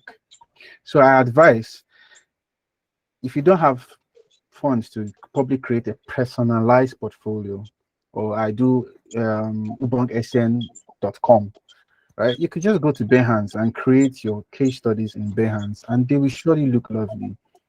It's not a must. Okay, now it's loading fine. It's not a must. It's not a must you create it in a very big way. Creating is something you can easily manage, right? That's the way I see it to be. That's the way I see it to be. And just play around with it. Add things that make it spicy. Don't let it just look boring. Although most of the time the presentation is very short. It's not always long. So you might not go through all the case studies you've done. You might just go through one. But that one, they will ask you end to end everything you've done and every. So you can build your portfolio in Figma. You can build a portfolio in XD. You can build, but just be where you can easily manage it, and it's always online. It's always easy to access. So you could build a portfolio in Behance. You could build a portfolio in Dribble. I have a Dribble portfolio. I have a Behance portfolio, but I don't use them for when I want to when they want to hire me. I only left them there because I would like to post some nonsense things I've tried in the past. I let everybody see what I've tried. So it's okay. It's Dribble B. So always have a portfolio that allows people to see what you've done, right? And also allows them to be able to say, Because to be honest to me, a bit dribble to me is more static, but except we do pro, right? That's where you can be able to do some other stuff.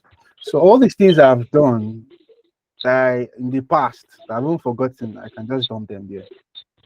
So anybody that wants to can let them go and see. It's not my business. If you are okay with it, but if you want to apply for a job, right? I have stuffs that I will show you that are tailored to that particular job role I'm hiring for. So it's more like I have a portfolio for me being this. I have a portfolio of me being that. I have a portfolio of me trying to show you this. So it's important, right? And the funny thing is, a lot of questions I get is, how then do you have the time to create these things, right? The idea is simple. Whatever you prioritize, you put more time to. So if you prioritize TikTok, you put more time to it. If you prioritize Z World, you put more time to it. If you prioritize BB, what do you call that? Big Brother. I've never watched that thing. You prioritize it. Whatever you prioritize your time to, it will show. It will surely show. So I think, listen, the best way is just put it where you know you can easily access it, you can easily update it, and where it's not going to be a problem when you want to update it. Yeah. Thank you very much. Pleasure is mine. Well, we are still open for internship. No problem, no problem. I've taken that to account. So probably what Thank I you. would do is anytime I have any job invites, I would just share with the Perxels teams on all the things I feel that all the roles that I'm getting. Because I get a lot of invites to every person day. Do you know this? Do you know that? I'll just be referring. I think that's the only thing I could do from here to support. Thank you. You're welcome. Anybody else? Okay, so thank you, Femi, for answering the questions. Our next speaker is here for like the second segment. Okay, great. So we'll just take these two. We have like two questions. We'll just take these two and then we'll then wrap up the first segment with Femi. And Femi, please would appreciate it if you can drop your LinkedIn, the link to your LinkedIn profile, and let's say your Twitter profile, so we can connect with you. The Alumni Center can connect with you after this event. Oh, that's fine. I'll drop them. So Okay, I just quickly I will take both questions at once. So yeah, thank you. So how many good case studies are required before you can confidently apply for jobs? How do you move from a junior designer to a senior designer? This is a question I get every day. Number of case studies required for a job, 3 to 5. 1, no. 2, no. 3 to 5. And when I mean 3 to 5, 3 to 5 that are stating mobile application, web application, and any other thing else. So it could be, the other one could be maybe Windows app, Android app, and other thing. But just make sure there's one showing that you have knowledge of mobile experience, web experience. So 3 to 5 is the standard. It's what we've been doing. 3 to 5. If it's less than that, we just look at like this person is not serious. 3 to 5 is always the best way. Now, moving from a junior designer to a senior designer is taking responsibilities of a senior designer. That's the simplest way to put it. Yes. Let your design start moving from just looking like ABC to XYZ. Like, let it start looking like you really went through a lot of processes to get them done. Presentation is another way to quickly move. And also trying out different products from different areas and sectors can easily let you grow. Because the only differentiation between a senior and a junior is experience. It's number of things you've tasted, number of things you've touched. That's, to me, that's just the major difference. Then the number of kind of mistakes you make, because there are some mistakes you make in junior. Heuristics evaluation will just show that you are still learning. And when you grow to a senior level, those mistakes will not be glaring in your work at all. Yes. Usage of typography, usage of colors, balance, button sizes, consistency, hierarchy, all that stuff needs to be clear.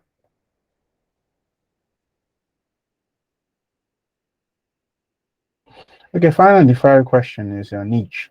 Yeah, if you want to get a niche, right? I have a niche in biometrics, right? That's my core function. And creating machines like POS machines and ATM machines. Those are the niche that I've been working on so far. So I've worked on a lot of solutions. So I'm sure 80% of the POS machines that use to collect money is my design. So you can build a niche, right? To say yes, you want to design just fintech, but please, you stand a better chance having at least 2 or 3 different products that are in different areas of tech than just having just one. Yeah, you might be able to appeal more to the fintech side, but it's always good to always be prepared for in case you want to switch to health or other things. You want to see if you've even tried anything similar. So that's the way it is. That's the way it is. So I think I've clearly answered all the questions in the chart. Yes, I think I have. Yeah. Yes, you have, Femi. Femi, thank you so much. I cannot thank you enough for this section. Thank you for first of all coming to share your knowledge with our alumni. Thank you so much, Femi. You have dissected a lot. Like you see, even me self, I have learned a lot. Although I'm not a designer, but with this thing you have shared, I can start my own fintech startup or edutech. I'm so Interesting. thank you so much, Femi. I hope we look forward to having more sections with you. And then we hope to you said you will share some things with our alumni students. So I Yes, will yes. yeah, so we can you can share that with us via email and then we'll share with our alumni with our students. Thank you so much, Femi. So we've come to the end of the first we've come to the end of the first section. So we'll move to the second section where we have Daniel Anayor. He has been here. Daniel, you're welcome. How are you doing today? Oh, interesting. I didn't even know he was here. So hi, Yeah, he Daniel. was here. Yeah, I was enjoying myself anyway. I Oh, was okay, enjoying good. myself anyway. Okay, Okay, great. I'm glad Yeah, to hear that. Good to have you here, Daniel. Good to have you yeah. here. So So, I was, uh, yeah. Thank you so much. I appreciate. I'm also excited to be here. Also glad that my brother that just finished this session. It was really captivating for me. I just took my time to go through it. Now let me even post something about me, right? There was a time that I was working in consulting, right? I wanted to I wanted to move from HR consulting to being HR in a tech company, right? So it wasn't coming the way I expected it to come. So I felt like, do you know what? Let me just find another skill in tech and pick up. And I went for UI UX. And how I started that journey was actually because my company then had a training where they were training UI guys, and I was actually the one managing them. So I was like, why will I manage guys that are learning and I'm not learning? So I just started learning it. And a month learning it, I got the job I was looking for in a tech company as a technical recruiter. So yeah, so funny enough, I was really in line to what my brother was teaching earlier. I was just getting along and all that. So I really enjoyed myself. thank you so much, Daniel. Daniel has already even introduced himself for me. So, like Daniel said, Daniel is a technical recruiter at Alezo. He's a technical recruiter at Alezo, and he's here to take the hiring aspect of this event, where he would share with you tips on how you can arrange your portfolio and make it look attractive to recruiters. He would share with you like the specific things that hiring managers are looking for in junior designers. Daniel is going to share with you the whole technical aspect. Femi has done the UI UX aspect, so it is now Daniel's turn to dissect the HR aspect. Yeah. So you're welcome, Daniel. And like I said once again, we're excited to have you here. And thank you so much, Femi, once again. I cannot stop thanking you. Thank you, Femi. So we'll move over to Daniel now. Daniel, over to you. Yeah, thank you so much, Fatima. Once again, thank you, Femi. You did a great job there. I believe that everyone that has been part of this session, of your session, must have gotten something that will enable them to get better in their career choice. To get started as well, I also want to thank the founder of Perxels, that is Fiwa, for putting such an initiative. Over say a week or two, I've just been taking my time to go around Perxels website and just reading the stories and the testimonials from there. I will really say that those are marvelous testimonials, and I'm really happy about that. I'm glad to see that in Nigeria we are building talent, and Perxels is part of those people that have decided to make our jobs as technical recruiter easy, a little bit easy anyway, because it's really difficult, especially now that we have the Japa syndrome, right? Attracting talent just becomes so very difficult. But yeah, thank you for Perxels. Thank you for making it easy for us by training the future talents that we'll definitely be looking out for in no distant time. Okay, so to get started, right, I have a slide for you guys that I've prepared, but so it doesn't get boring, it will be a kind of interactive and discussion along the line, right? So that we get aligned, because for me, I prefer when I speak and I hear people's voices, so it makes me engage and get to talk more. So yeah, I'll just start by introducing my slide at the moment. And if you guys can hear me, I think putting up some emojis will just give me a sign that I'm talking to myself. Yes, we can hear you, Daniel, loud and clear. We can. So just to quickly add, Femi has dropped his LinkedIn and Twitter handle already in the chat section. So please do well to follow him there. Thank you.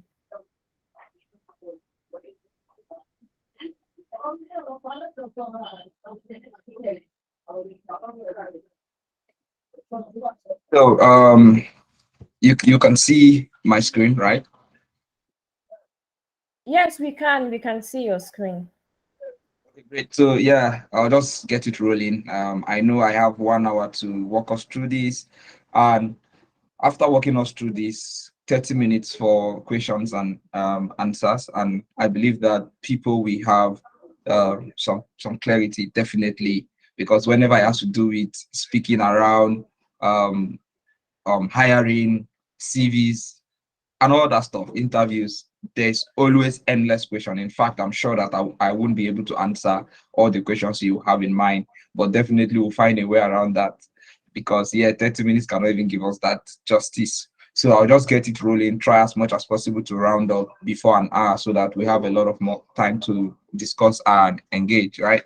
So yeah, today we'll be looking at knowing what hired managers are looking for in designers. So not just what hired managers are looking for. So I've tried my best to make sure that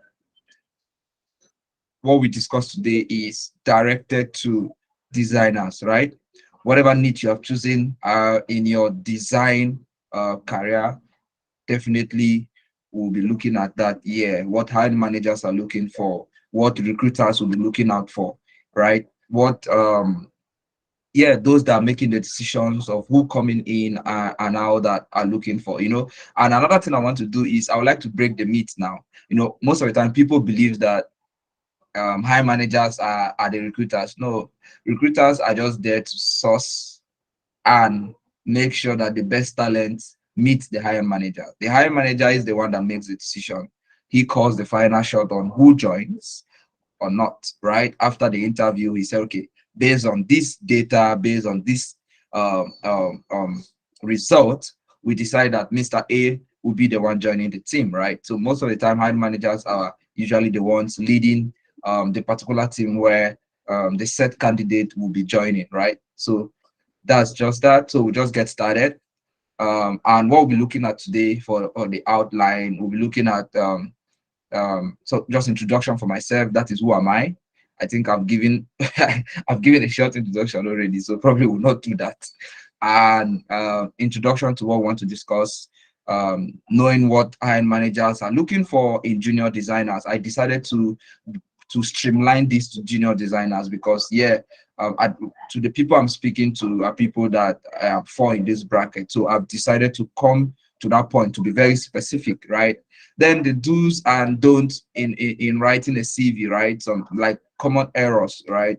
I've tried to touch that as well, and perform well in your job interviews. So some strategies on how to get it all right with interviews, because so let's just get moving, right? So who am I? This is the guy that's speaking to you today, right? Actually, I'm a technical recruiter with Alezo, just like Fatima said earlier. And one thing beautiful about my experience in the HR sector is because I've been so much involved in building startups, right? Hiring talents for startups, managing them. I remember one of the first time that I was engaged with this was a foreign client when I was still consulting from, I think from US then or Canada thereabout, reach out to us to set up a complete tech team, now a team made up of designers, QA engineers, back end, front end, that is engineers, and thereabout. So we had a full-blown team where we hired, set them up, and they started working. So I've really been involved around startups and helping them get talent, right, for the past 2 to 3 years. So what I'm saying here is not based on some stuff of reading out from Google or Google search, or maybe just gathering content from books or stuff like that. These are direct experience. These are me saying what I have witnessed, being involved in over hundreds of interviews, right? Speaking to over thousands of candidates. And it is almost like my daily lifestyle, right? Speaking to candidates, chatting up them, sending code emails, and checking out portfolios and all that stuff. And I would say that for my time in recruitment, right, my best hire has been a designer. Like my best hires have been designers, right? So I don't know, I just have these things around designers, right? My best hires has been around designers. When I say my best hires, guys that I've hired, and looking back where they are today, right, it gives me a lot of joy, right? They are designers. So I'm very excited to discuss with you guys today, and be sure that whatever we are talking today will definitely be very, very real time. So yeah, away from being recruiter, I take my time to do MC, public speaking, and also personal and career development, coaching, and all that stuff, right? Just so we also have something to fall back to away from your 9 to 5, right? So that's me out there in one of the events. And we'll just get started now. And I'll start by, I want to give us the statistics. And there's a reason why I'm giving out these statistics, right? It is because I want you to understand what your choice, how important your choice is, and where you are in the scope of manpower in the globe, right? So the Bureau of Labor Statistics projects that 8% job growth for web developers and designers, that there will be 8% job growth for web developers and designers from 2019 to 2029, double the national average for all occupations. So why I'm saying this is because there have been a lot of discussions around there are layoffs in the big tech. People are being laid off. And tech is getting saturated. Look for something else. Why are people still coming into tech? All those things they are lies. Tech is not getting saturated. The war for talent is increasing almost every day. Sometimes I know what I go through just to get great talent for that will excite my hiring managers, right? So whatever this particular career path you have chosen to take today, I'm letting you know that you have made a great choice, an exciting one for that matter. And you should be proud of what you are doing, right? You should be hopeful for the future. You should be looking forward to say, yeah, in the long run, in a year or two, in 3 years' time, I should be one of the leading designers that are coming out from Nigeria, right? And you hold the flag of Perxels wherever you are going. So this is just to encourage you. This statistics is here to just let you know that forget the big tech layoffs. Don't look at those negative stories. Stop all those. Forget about all those people that come on Twitter to always say, tech is getting saturated and all that stuff. That's not true. Those that are sourcing for the talent are telling you that talent are still scarce. Talent are greatly scarce, right? So yeah, you have done the right choice. Keep building yourself so that you'll be part of those few talents that recruiters will be dragging each other for, right? So yeah, that's great. Also, I want to let you know that why these layoffs happen is still room for more people to get opportunities. Why do I say so? Most of the time you have layoffs from the big tech. Now, the what I've gotten to discover is that anytime you have these massive layoffs, in a year or two, there is a massive rate of rise of startups. Why? Because most of the time, those senior guys that leaves all those big tech, right, after layoffs, most of the time don't necessarily go back to another 9 to 5. They just end up starting their own startups, right? And when you now get more startups coming up, it means that there'll be still more demand for talent, right? So I'm encouraging you guys, whatever the decisions you have chosen today, to go through this. Don't be discouraged about what they say. Don't be discouraged about the naysayers. Keep on developing yourself. Keep on positioning yourself, because the sky is just your starting point. So I already let you guys know that there is a very high rate of increasing demand, the rise of demand for designers in the job market, right? Whether entry level down to seasoned professionals, it is high. It is very, very high, right? So this means that we need to give in more. We need to put in more. We need to make sure that we are making the right decisions. We have the right information to position ourselves in this market, so that when the opportunity comes, we don't mess it up. Because opportunity comes in various ways. Opportunity comes in you seeing that job vacancy. Another opportunity is that, a recruiter calls to have like a phone interview. Another opportunity is that you are invited for first stage interview.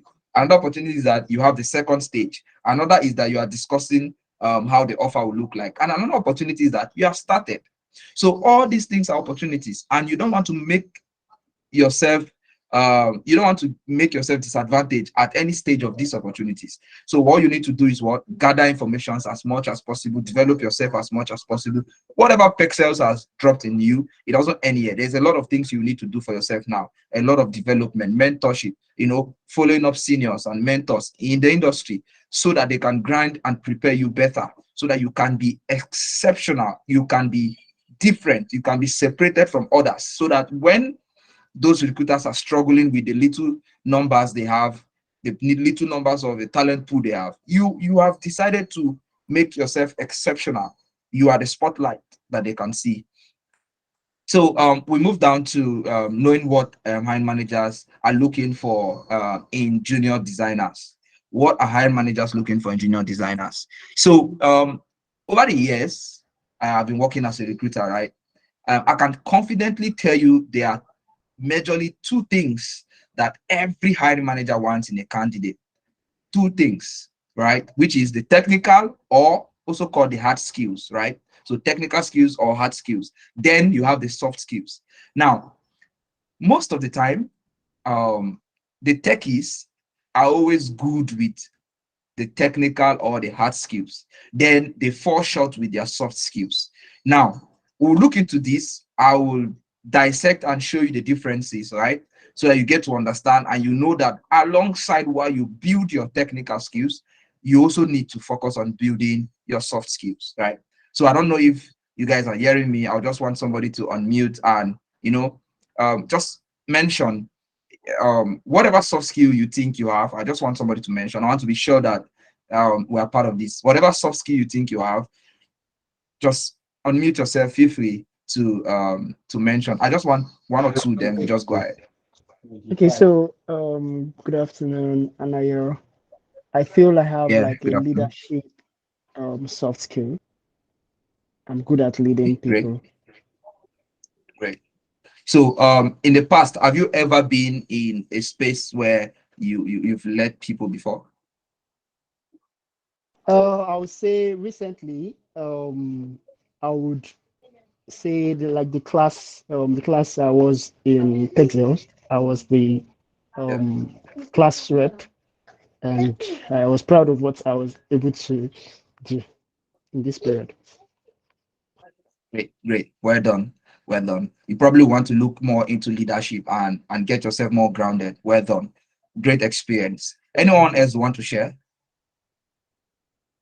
Anyone else want to share? I just want one more person, then I'll just get it rolling. This is just to make sure that we are engaging, because for me, I love a two-way class. Yeah, Yeah, good afternoon. My name is Joshua. yeah. Hi, First, Joshua. yeah, thank you very much. For soft skill, I would say communication skill is also very important. Okay, yeah, it's important. All the soft skills are important too. My question is, which one do you have? Yeah, communication skills.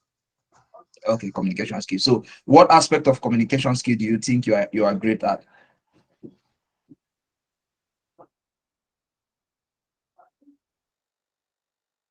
You Just there? like the like led. Yeah, I can hear you. Okay. I said just like Jude said, so led my team during my training at Perxels, and it was communication that helped us to achieve all we did. Being able to communicate timely and effectively helped us Okay. to achieve. Great, great. I love that. Sorry for those that are raising their hand. Oh, I'll end here so that we just get it rolling. So yes, you guys have done justice to this. I'm totally excited that you are able to bring out a particular aspect of you. Now, what we've just done, I will speak more about it when we start touching the interview side of this particular training, right? So technical or hard skill, right? So I will explain what technical hard skill is. At the same time, I'll explain what soft skills are, and I will also give you their examples, right? Then we now see. So for technical hard skills, these are those abilities required to perform the work. It is the on-the-job skill that you need. For example, oh, I can make use of Figma. It's a technical skill, right? I'm great at prototyping, a technical skill. I'm great at saying using Adobe Suite. Yeah, it's a technical skill. Now, whatever that particular skill that is needed for the on-the-job performing your tasks, it is needed for you to have to achieve your tasks. Now, these are what we call technical skill. And yeah, basically, this is the primary focus of every hiring manager, right? Except maybe you're hiring for roles like interns and maybe a entry level, maybe a very junior role. You probably may not look so much with the technical skill, but you want to see the hunger, the passion, which is also somewhat like a soft skill.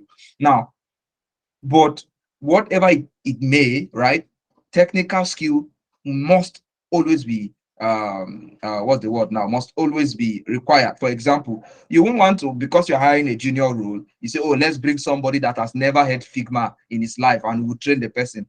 That's like you taking your company, like, a lot of investment to bring that person up, because the person can end up not even liking design at all, right? Or someone that's never heard about UI UX before say, okay, yeah, because an intern role will train the person, just come in. No, nobody wants to do that. At least there should be a basic. There should be somewhere the person is, there's something the person is coming with. So that's the technical skill. That's the technical skill. It's like the primary prerequisite that all hiring managers look out for. So depending on your level, it also depends how it is being required. It depends on your level, right? So the rate at which a hiring manager will be focusing on your technical skill as a junior in designer will not be the same level he'll be looking at for someone as a senior designer. So all those things matters as well. There are certain concepts, there are certain technical skills that a design lead should have, right? That a junior designer may not have, and it can be overlooked, right? So yeah, so we've given that out. So let's look at soft skill. Now, soft skill are what aid the technical skill. What soft skill does is that it aids your technical skill to be efficient. It aids your technical skill to be efficient. Now, why I'm concentrating on this is because I've seen so many designers, right? I'm saying this now, like I said earlier, out of experience. So many designers that are great technically, super great, but the soft skill, zero or very low. Now it affects because these two things work hand in gloves. These two things work hand in glove. So it affects. It affects. So you don't say, oh, let me build myself. What concerns me about communication, teamwork, all those stuff, right? I'm not an HR person. I'm not this. I'm not that. No. You need to make sure that you are building these things alongside, because this is what helps you to function well in an organization.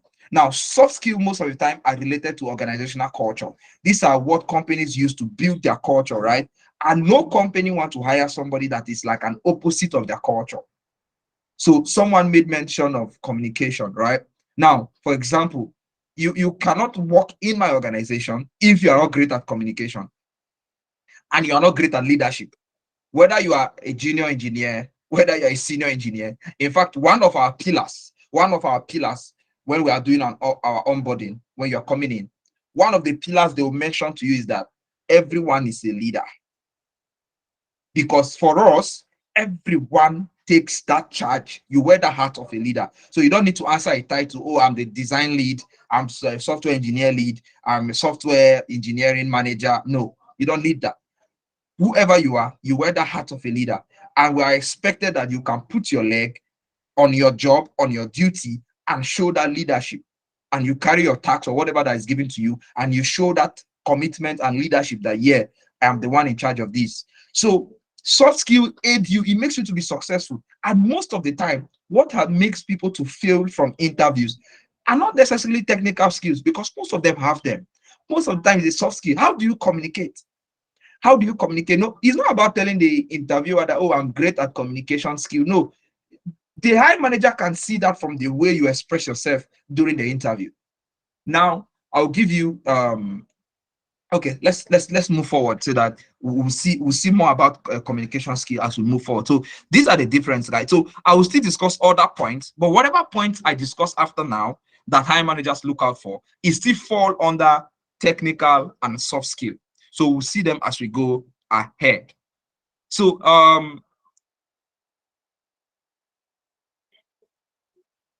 we have another aspect that designers should have is a design thinking. Design thinking, something you can call problem solving. Design thinking. Now, during interviews, right, these are one of the very critical judgment, very critical judgment points. Design thinking, your thought pattern. How do you think creatively? Sometimes questions are thrown at you.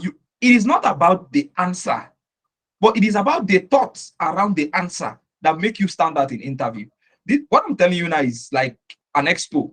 I'm giving you a short expo. All right. When you go for an interview, questions are being asked to you. It's not about giving the right answer. It is about the thoughts that accompanies that answer. The thoughts, your thought pattern, how you break it into layers, how you move along it, how you explain yourself, how you bring out the concept and where your idea is coming from. That's design thinking. And this is what makes designers to stand out in interviews. Hiring managers that perceive that you have a great design thinking, they are super excited to bring you in their team, because they know that along the line, problems will be encountered, right? There'll be definitely problems as you work with them. How do you think creatively to say, okay, let's come up with this feature, or this is how this feature should look. This is how this button should look. This is how, customers will perceive this color. All those stuff is around design thinking. All of them is around design thinking. It's around innovative ideas.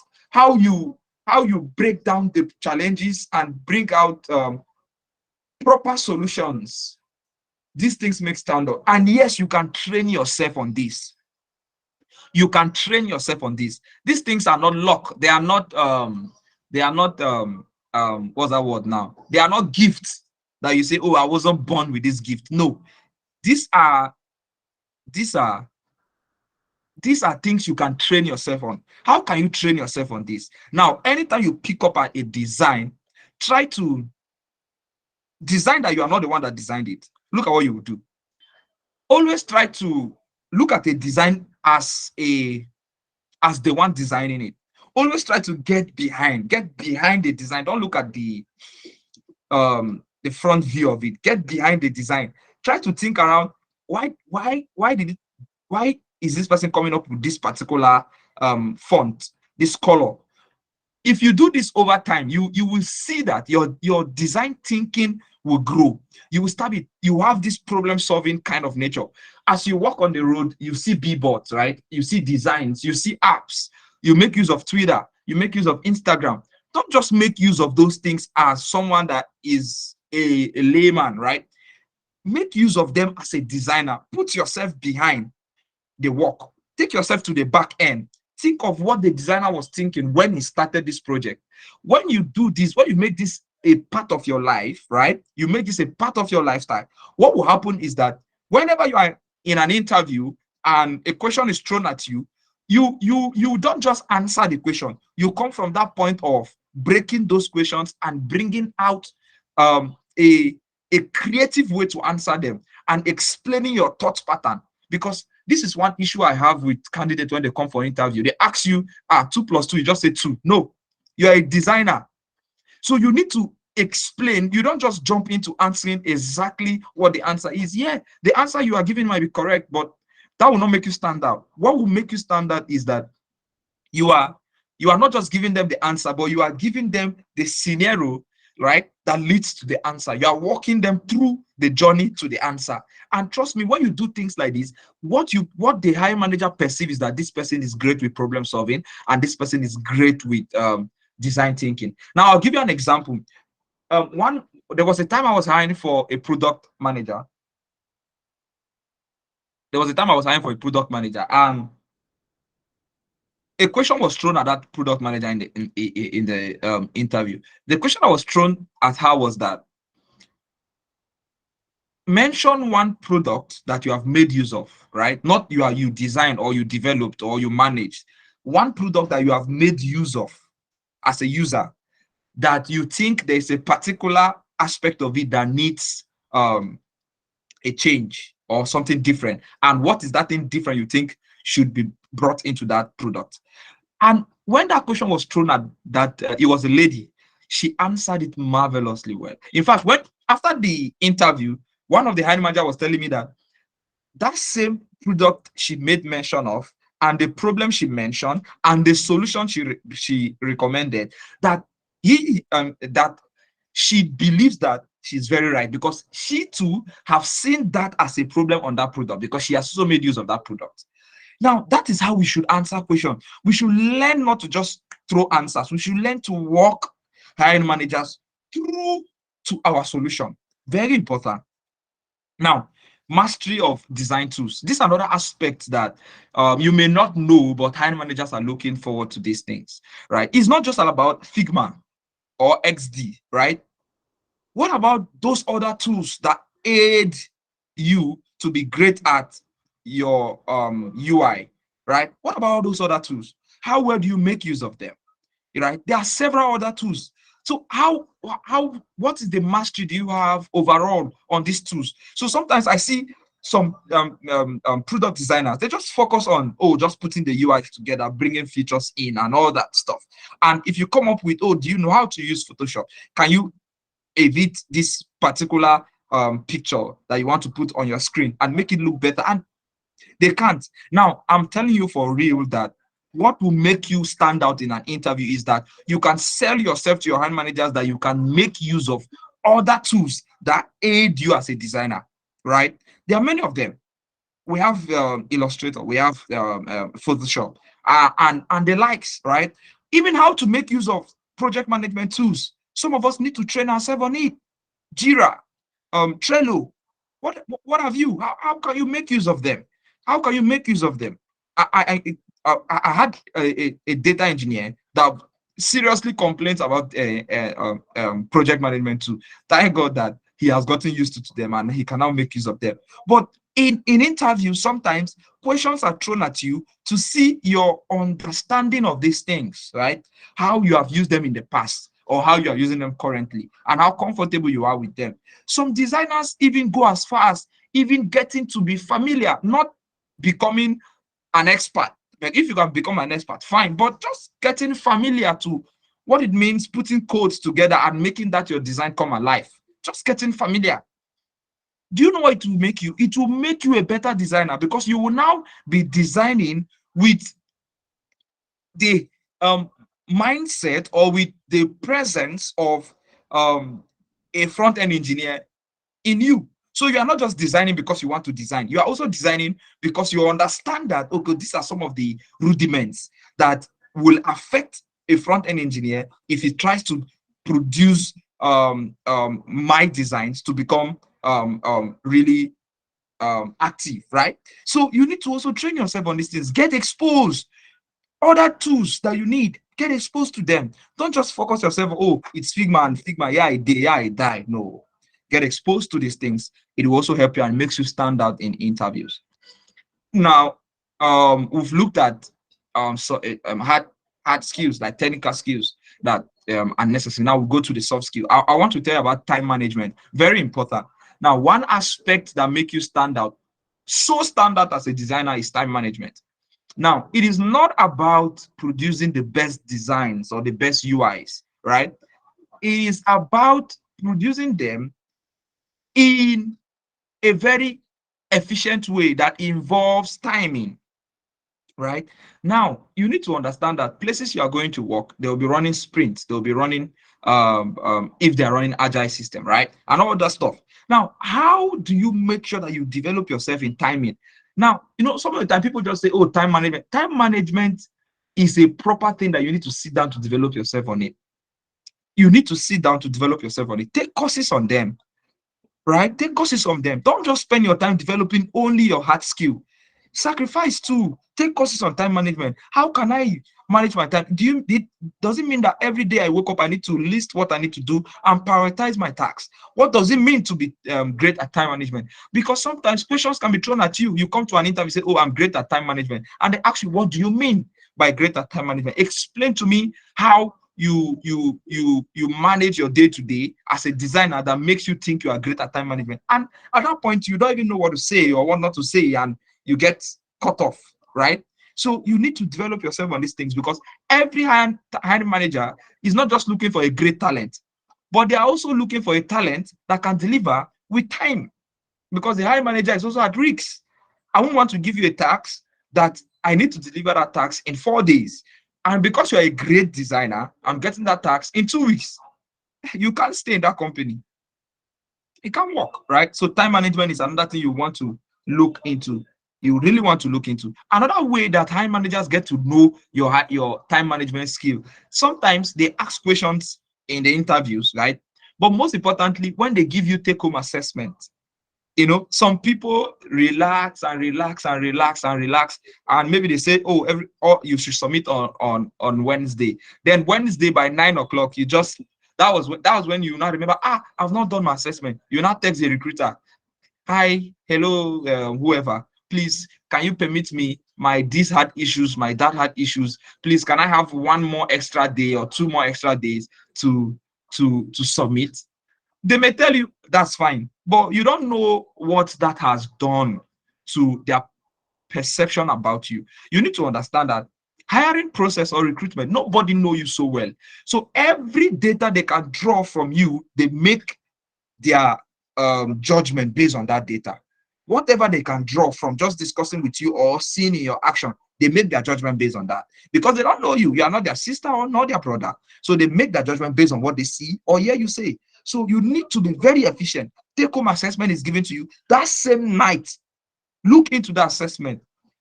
Draw your plan. Here you may be busy with other stuff, but draw your plan. Maybe I say, okay, I'll dedicate 1 hour, 30 minutes every day for this particular, or 2 hours every day for this assessment. Before you know it, before that deadline, you are submitting. And when you submit before deadline and your answers are great, trust me, you will definitely stand out. You will definitely stand out. So it's very important for us to note this as well. I'll just go to the next one. Teamwork.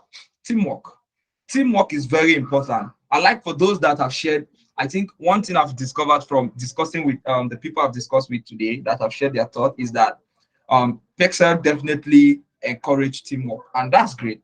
It's a great one. Teamwork Very important. Hiring managers want to know. They want to know how great are you with teamwork. Now they will know.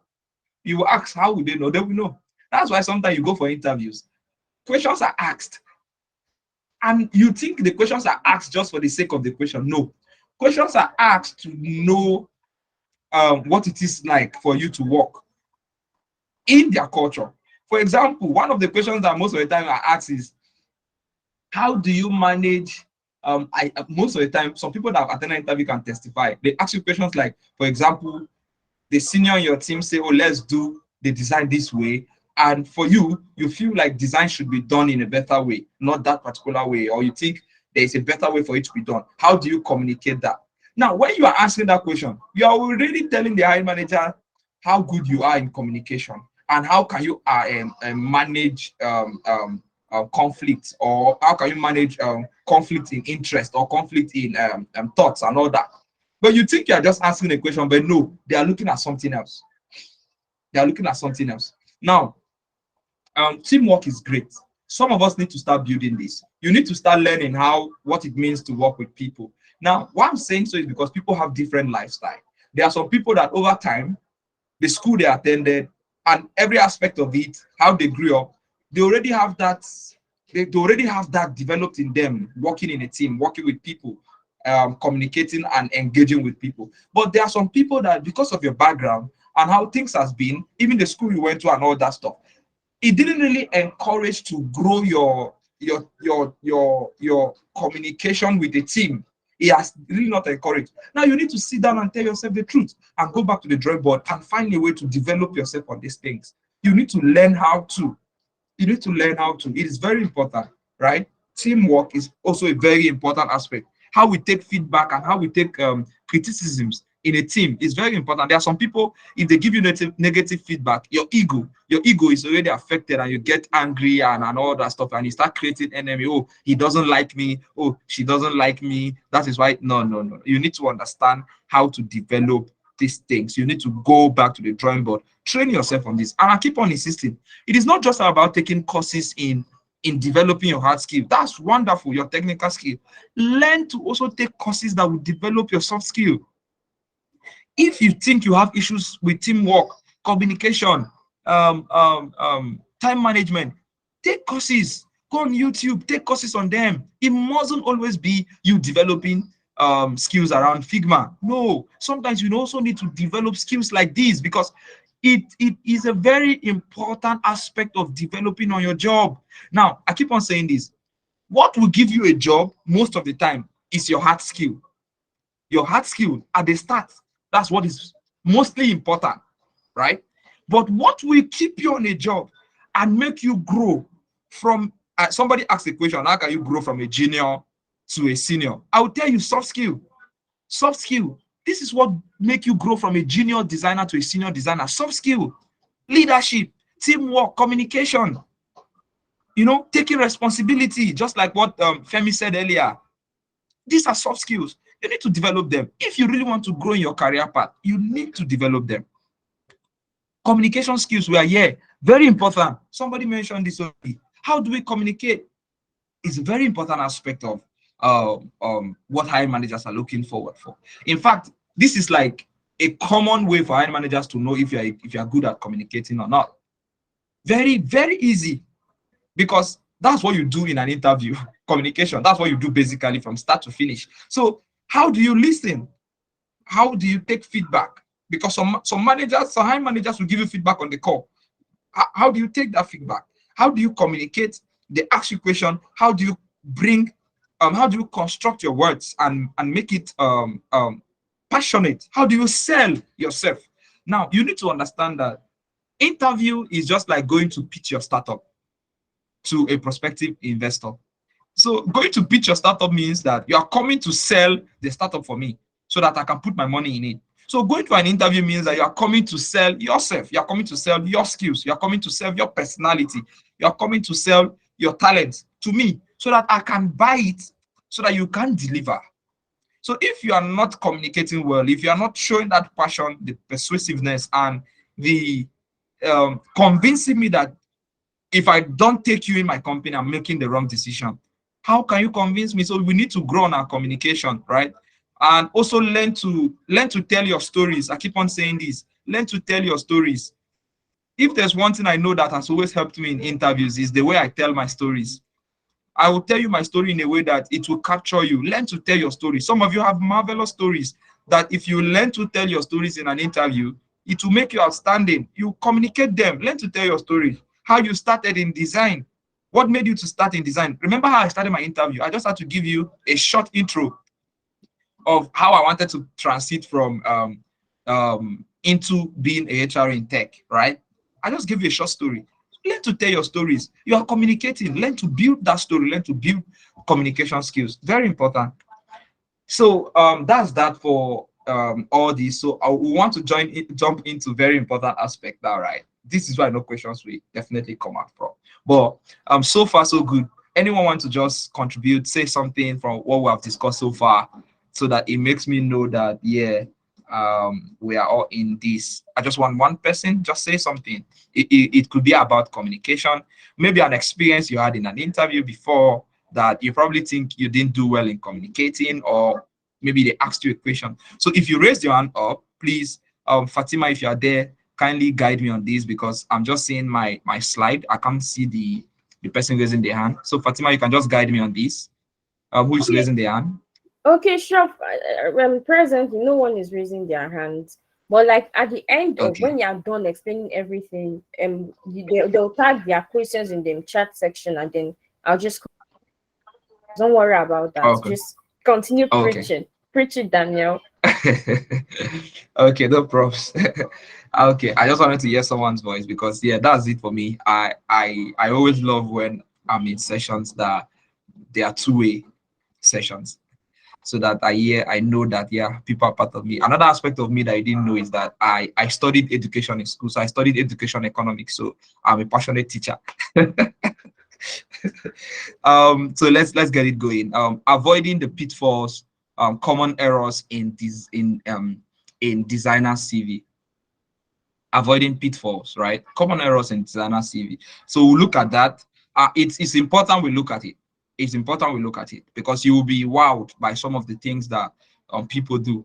So what are the common errors? So number one, the first mistake is not including enough detail, right? People don't include enough detail. Now, enough detail doesn't mean that you should just carry everything about you. Oh, my local government, my state of origin, where all those things are not important. All those bio, they are not important, right? Nobody wants to know where you're coming from. Nobody wants to know your local government and all that stuff. But enough detail I'm looking at is details that you know can help you land that job. There are details you know very well that can help you land this job, and you don't even bother to bring them into your CV, right? Oh, for example, you started out as a graphics designer, and you've done graphics design for a couple of years, and you didn't even think that I can mention that I started out as a graphics designer, or something that can show that I started out as a graphics designer. That can be a plus to me getting this product design job, but you just didn't care. So you are shooting yourself at the leg. You're not bringing in those details you know that can give you an extra opportunity. Why not bring them in? Say something about them. So enough details doesn't mean a lot of details. No. Enough details mean putting in those valuables into your CV that you know can make you stand out, right? A CV should include all relevant experience, skills, tools, qualifications. You have them, put them there. You've done a program in design somewhere else. Why not put it there? You went for a training, put it there, write it there. All those stuffs, very important, right? Very, very important. No tools that you have made use of. It may not be Figma, but you know it aids in design or aids in getting job done. Put it there. You are great at Microsoft Excel. You're great at Microsoft Word. Yeah, it's an extra skill. Put it there. Don't just think, oh, it's not important because they didn't mention it in the JD, right? But if you know that this can be an extra benefit to me standing out, put it there. So I'm trying to be careful on this point. I'm not saying that you should put everything. There are certain things that you want to take off, right? For example, you worked probably some kind of experience that you have done before. You worked in a warehouse, or you worked in I'm just trying to call things that are totally not related to design now. You worked in a warehouse as a storekeeper and all that stuff. Not necessary. Take it off. You can take it off. Not necessary. But when I say enough detail, I mean details that can help you stand out. Don't neglect it. Put it there, because you need to understand that your CV is what you send to an errand. Because what you do is you send your CV to an errand. Go and tell this hiring manager that I'm fit enough to come for an interview. That's what you do. So it's more like sending a letter. So if you now send your CV and your CV is not passing the message, you won't be invited. So very important. Then lack of focus or clarity in the CV. Lack of focus or clarity, especially for entry-level designers. Sometimes you look at your CV, you see a lot of stuff. It's not related to design. Now, I understand some people may not have gotten any experience in design just yet. But trust me, you don't know how to write your CV. You just pass through Perxels. This is a boot camp. This is an internship to you. You've learned. You've done some assessment. You've done some tasks has been given to you to do over time. You get these things into your CV. So you don't need to start writing, oh, I was a storekeeper in XYZ warehouse. I was a front desk officer in XYZ supermarket. No, take all those stuff off your CV. Just get only those relevant. Even if you've done those things for 10 years, you want to apply for entry-level design, you don't need to put them there, right? Just get the design experience as small, even if it's 3 months experience, even if it's 6 months experience, put it there. So let it be clarity in your CV. So I don't want to pick up a CV and I'm seeing storekeeper, I'm seeing social media manager, I'm seeing I'm not saying these things are bad, but I'm just saying that sometimes when you look at CV and it's everywhere, you cannot really direct where this person is going with his career path. It gets boring. I'm not saying social media is bad for you to have it in your CV. I don't think it's bad for a designer. No, if you're a designer and you've done social media before, at least somehow it's related. It's not bad. But what I'm saying is you shouldn't have all those experience, more than 4 different opposite experience on your CV. No, let your CV have a focus and then let there be clarity. Let there be clarity on it. You need to know that your CV is a letter you are sending to an errand to invite you to come for an interview. So if the letter does not say much or well about you, you won't be invited. Now this point is a point where I always have other HR choose to they choose to deny this point. They choose to always, so there's always an argument, right? Tailored CV, right? But hey friends, I'm not shouting. Let's keep it cool. I'm just giving you an expo, right? Don't say it outside. Learn to always tailor your CV. I'm putting my voice so that people know yours. Right? Recruiters and HR will say, it's wrong, it's bad, but trust me, don't lie, but tailor your CV. What tailored CV means is that you want to apply for a role. You're interested to apply for this role. You go through the JD and you see something in the JD. You see things, they will tell you things you should have. And you know that these things are not in your CV. My friend, don't submit that CV. Go back, tailor that CV to have those things. If you have the skill, please, don't quote me wrongly. If you have that skill, if you have that experience, put it. But if you don't have it, please don't go and write what you cannot defend. Right? So make sure that your CVs are tailored. Don't just apply. Don't be in a haste. Read JD. Take your time to read the JD. Maybe that JD may be requiring for something that you know, but probably somehow you didn't deem it fit to put in your CV. So it gives you the opportunity to go back and add it in your CV before submitting. This is why it should be great for us to always take our time to read JDs. How many people here read JD? I doubt. I doubt. Some people just see, they just immediately you see the long statement around the body of the email or wherever you see the job description. You just jump down to send your CV to and you apply. But it's good for us to take our time to read JD. Very important. So not proofreading your CV, grammatical errors, spelling errors. Now, sometimes people say, this is how would this happen? I won't lie to you. people don't take time to proofread their CV. And it's an issue, because what message are you passing to the hiring manager? That you are not good with details. You are not attentive to details. So please take your time to always proofread your CV. Finally, it is important to use a professional layout or design in your CV. Now, I know you are designers and you want to make a little bit proof that you're a designer in your CV. Yeah, that's great. That's great. Very important. But trust me, don't overdo it. Don't make your CV to turn to a wedding card invitation. So many colors, so many design. No, right? Just know that CV is a professional document. So you can put some designs to show that you're a designer anyway, but it's not necessary. But you can always make it to be moderate. Very important. Yeah, and I added these two aspects of it. I brought them down just before this session. I brought two aspects that I want us to look into, not including a portfolio. See, if I pick up a CV, let me tell you the truth. If I pick up a CV for a designer and I don't see a portfolio link, if you see the way they jump and pass, I don't even bother myself. I just know you are not good. Why wouldn't there be a portfolio in your CV? So it's either you are sending me a CV for me to just be reading letters. You are a designer, for God's sake. Let me see what you have done in the past. So always make sure you include your portfolio in your CV. Find a way to do it. Somebody asked a question where you can host your design or whatever. And I like what Femi said. Sometimes don't necessarily try to start creating website for yourself. No, don't bother yourself. See, your Figma can be your it can be your portfolio for you. I like exactly how Femi gave that answer. That's what I would have given as an answer, because severally people have submitted that to me and I've gone through it. Maybe because I have understanding of how to use Figma, but it's not like it's different. No, I don't think there's any recruiter that cannot click a link and see what is there, right? I totally enjoy it. It's fine. I just want to see what you have done in the past and what your design sense look like. So make sure that every CV you are submitting, there should be a portfolio link on it. Take your time, guys. Take your time to develop your portfolio. Take your time.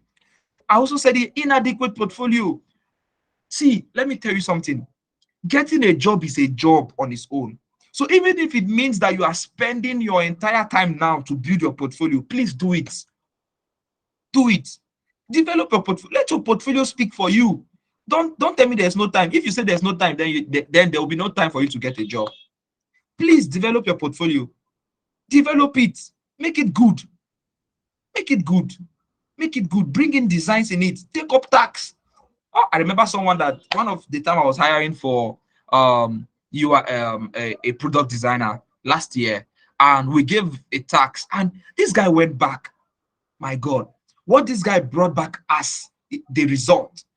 In fact, my hiring manager, who is our design lead, he didn't even take his time to go through the design. Immediately he saw it. The guy was so detailed. He took his time to explain his case study. He was very detailed. Immediately he just went through it. The next he said is, Daniel, hire this guy. He didn't even take his time to go through the design. He said, because this guy has shown that he truly wants to work with us. He took his time. So I'm saying it, if you want to get a job, take your time to develop your portfolio. Spend time. Invest in it. This is what you can do for yourself now. Trust me. So I brought in this meme here for us to see. You see, look at a junior product designer looking to get a job. Look at what is holding him or her back. Unfinished portfolio. So please, guys, we don't want to be like this, right? We don't want this to be our experience, so to say. So please, let's spend time to develop our portfolio, make it attractive as well. Okay, so acing interviews as a designer, strategies for success. Now we'll talk about interviews. Now, what I've been able to do here is that I decided to start talking from the point of preparing for your interview, right? From preparation and why in the interview. So I gave those points so that it will help us. First of all, proper research about the role. Guys, don't go for an interview when you have not done proper research about the role. Spend time. Don't just assume you know it. Because most companies, to them, they give different name to different roles. Spend your time to read about it. What does it mean to answer this particular job title? What does it mean? What function will you be doing? Even if you mean to connect with designers that are in that company already, connect with them. There's social media for you. Go on LinkedIn, search, connect with somebody that is already in that team. Connect with the person. Ask the person questions. It shows you're interested. Don't just jump into an interview without proper research. I made this error. There was a time I was interviewing with a company in Germany and I made a mistake, right? I was asked a question about the company. I hated myself that day because I knew that this is what I should do. I should have prepared myself to know how to answer those kind of questions. They asked me, what can you say about our company? And I literally was, I was just trying to, because I didn't spend my time to read. I just read only like a one sentence about the company and I couldn't explain it. I just said only that stuff. And to them, they felt like I didn't give more. They were expecting me for me to say more about their product, their various products they offer, and all that stuff. And I was so paid because I missed the opportunity. And you didn't really want to know how juicy the benefits were, but that's fine. I learned from that point. So it was my growing point. So please don't fall for that. Spend your time, do your research about the role. Do your research about the company, what they do, the various products they offer.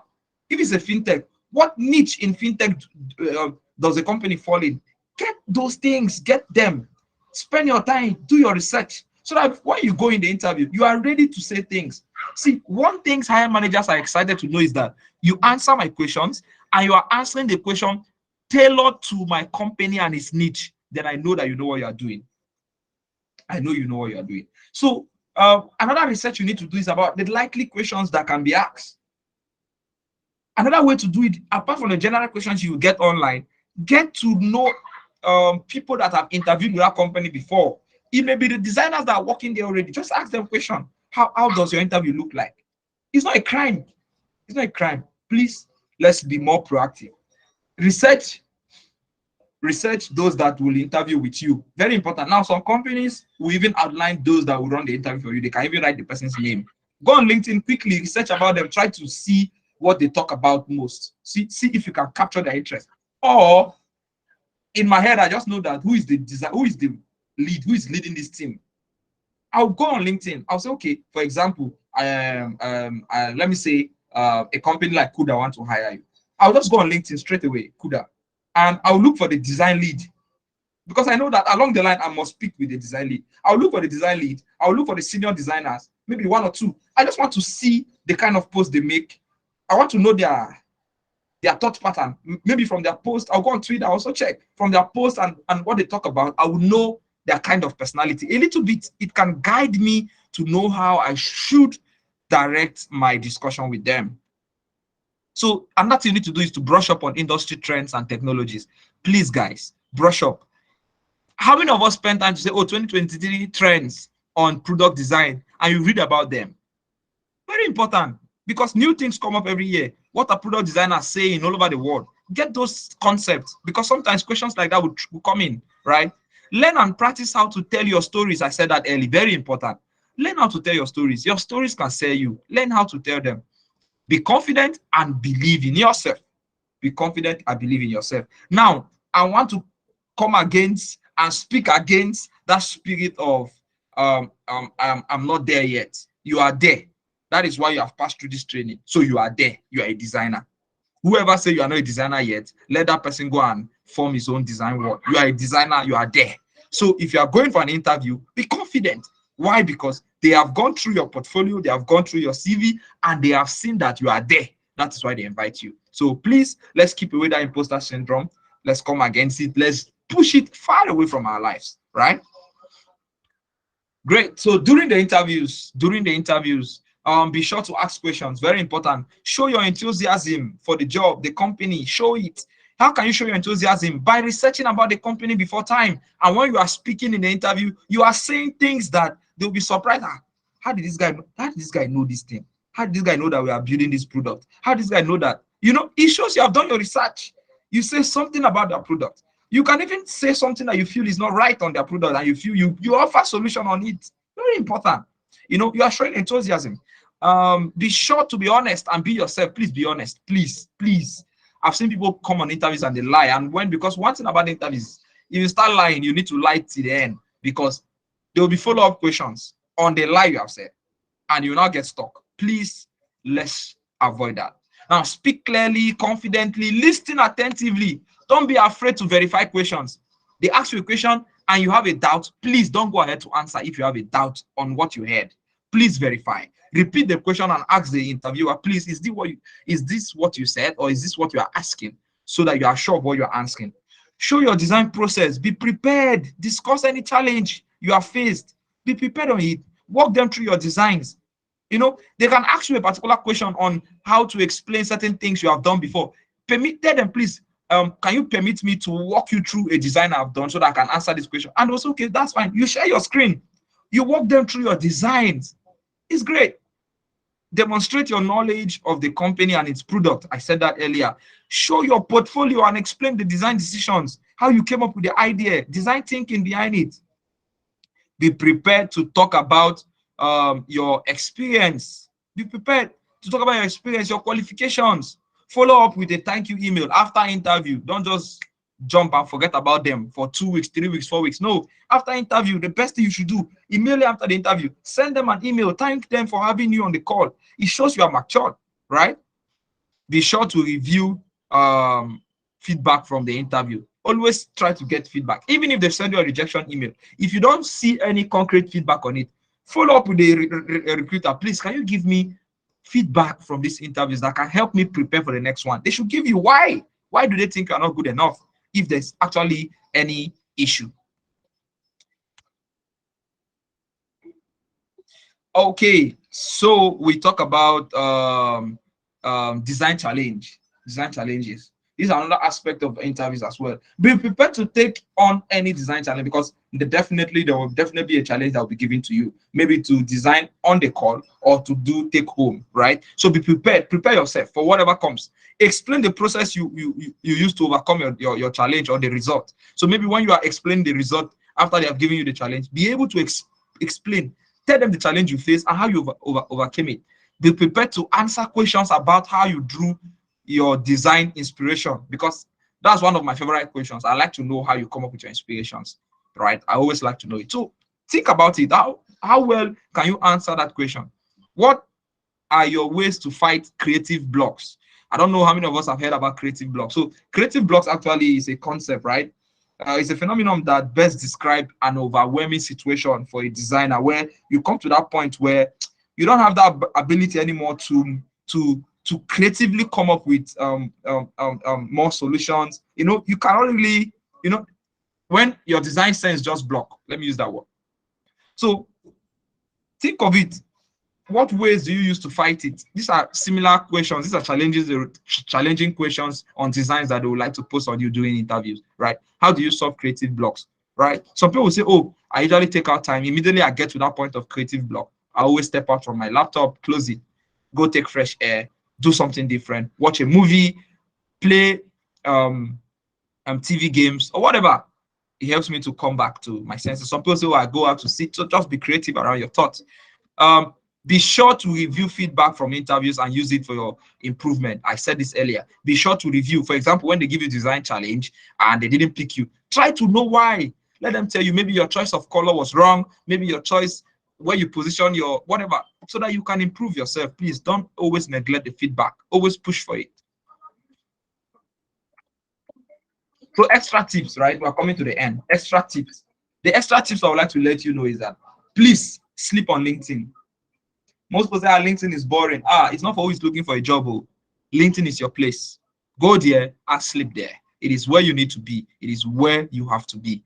Please, guys, sleep on LinkedIn. Optimize your LinkedIn. Even if it means paying someone to do it for you, optimize your LinkedIn, because what I use to search for talent on LinkedIn is keywords. How well do you make use of keywords on your LinkedIn? Because LinkedIn work with algorithms. So I just search for keywords, right? And they bring talent for me. They bring suggested profiles for me. And I go through them, and the one I want to speak to, I speak to them. So if you are great in what you are doing, but your LinkedIn is not optimized with keywords, you probably will not be appearing on searches, right? That much, you won't. So be visible and audible on social media. Speak. Oh, after this session, they note you have done that after this my session. Go online and speak about them. Write them. Tag me. You know, do things. Be audible. See, let me tell you something. People need to understand that the world where we are today value what they see and hear. If you are a great talent and nobody's seeing you, nobody's hearing you, you will struggle. You will struggle because others that have decided to position themselves will go far. Please sit up, take up your social media account seriously. Be audible, speak. If you do any trading, you come up with a problem, you solved it, say it. Be audible. Don't go and hide yourself. The world we are now listens and hear about those that put themselves out there. Please come out and be audible and be visible. Have a good presence on portfolio sites like Dribble, Behance, and all that, right? Depending, not a must. And here am I. Finally, we've come to the end. These are my social media handles. On Twitter, you can follow me on Twitter. That's it. On LinkedIn, you can. Feel free. I know questions will be asked about, right? So even outside here, after now, you can always reach out to me. Just say, hey, hi, I'm from Perxels. I have these questions. I have this worry. Trust me, I'll give you attention. I'll definitely give you attention. So even while we come to the end, the notes you have taken, the things you have learned today, jot them down, put them on Twitter, tag me on it, mention me on it. I'll retweet. Let's be audible. Let's be audible. Let's be audible enough, right? Thank you guys so much. I believe and I agree that we definitely enjoyed ourselves, right? Have we? Have we enjoyed ourselves today? Hey, Daniel. Okay. Daniel, I'm speechless. Okay, let me breathe to articulate my words. Okay. What got me was that part that you said we preach and speak against every spirit of imposter syndrome. Daniel. Anyways, I shouldn't digress. We need to speak against it because imposter syndrome is very bad. It's seriously bad. I'm telling you the truth. I've struggled for it. I've struggled by it, and a lot of young people struggle, especially when you're coming into that career path. You struggle for it. You struggle with it, and it's bad. It makes you limit yourself. So please, let's bind and cast. Thank you so much. Thank you so much, Daniel. Thank you. We enjoyed. In fact, you and Femi, you guys have done a lot for us today at Perxels. We enjoyed everything you shared with us, Daniel, and we are so grateful. So we'll move to the questions section. Please, if you have any question, please drop it on the chat section. You can just indicate, and then we would call you to ask your question. And before that, Daniel would appreciate it if you can drop your the link to your Twitter and LinkedIn profile, so they can just click, so the students can click on the link and just follow you ASAP from there. So please ask your questions. And before that, please let's celebrate Daniel in a Perxels way by dropping as many emojis as you can. Please, thank you, Damilare. Please, thank you, Osaze. Please drop your emojis. Please, if you have questions, so let's ask questions now that Daniel is here. You might not get this opportunity. Okay, no, you get it now. You connect with him. Don't worry. But just ask your questions, please. Does anyone have any question to ask?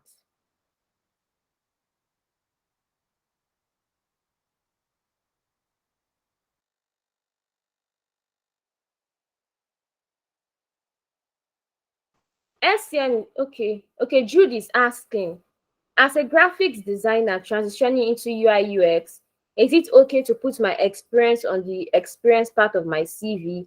And also, SCN also said, please, can we earn these benefits? Like, have you take a look at our CVs or portfolios and only say the errors? We will correct it. Okay, so that's up to Daniel to answer this request, SCN. But like, Daniel would appreciate it if you can answer Jude's question. He's asking, as a graphic designer transitioning into UI UX, is it okay to put my experience on the experience part of my CV? Okay. I made mention of this earlier, right? if you're a graphics designer transitioning into UI UX, for me, if I'm the one recruiting for that role, I will be excited. I'll be excited to know that, oh, you're coming from a graphic design background, because it means that you have some basic design experience that will definitely make you very comfortable in your product design journey. So for me, I'll be excited. So why not? Please put it, speak about it, be loud about it. Even in the interview, let them know that you've been a graphic designer for 2 years and you are transitioning into UI UX and you want to grow and develop yourself in UI UX, right? It's a plus for me because I think they work hand in gloves to an extent. So yeah, speak about it. Okay, thank you so much, Daniel. And the Bani is asking, how many case studies do you look out for in a portfolio as a recruiter? I think Femi already answered that question, right? Femi already answered that question. He said that 3 to 5, right? I won't want to see one, just like he said. Just like Femi said, I won't want to see one. I won't want to see 2, right? It probably would just say that this person just put things together. But by the time I go through and I'm seeing 5, 4 on your portfolio side, I'll be excited about it. I'll be excited.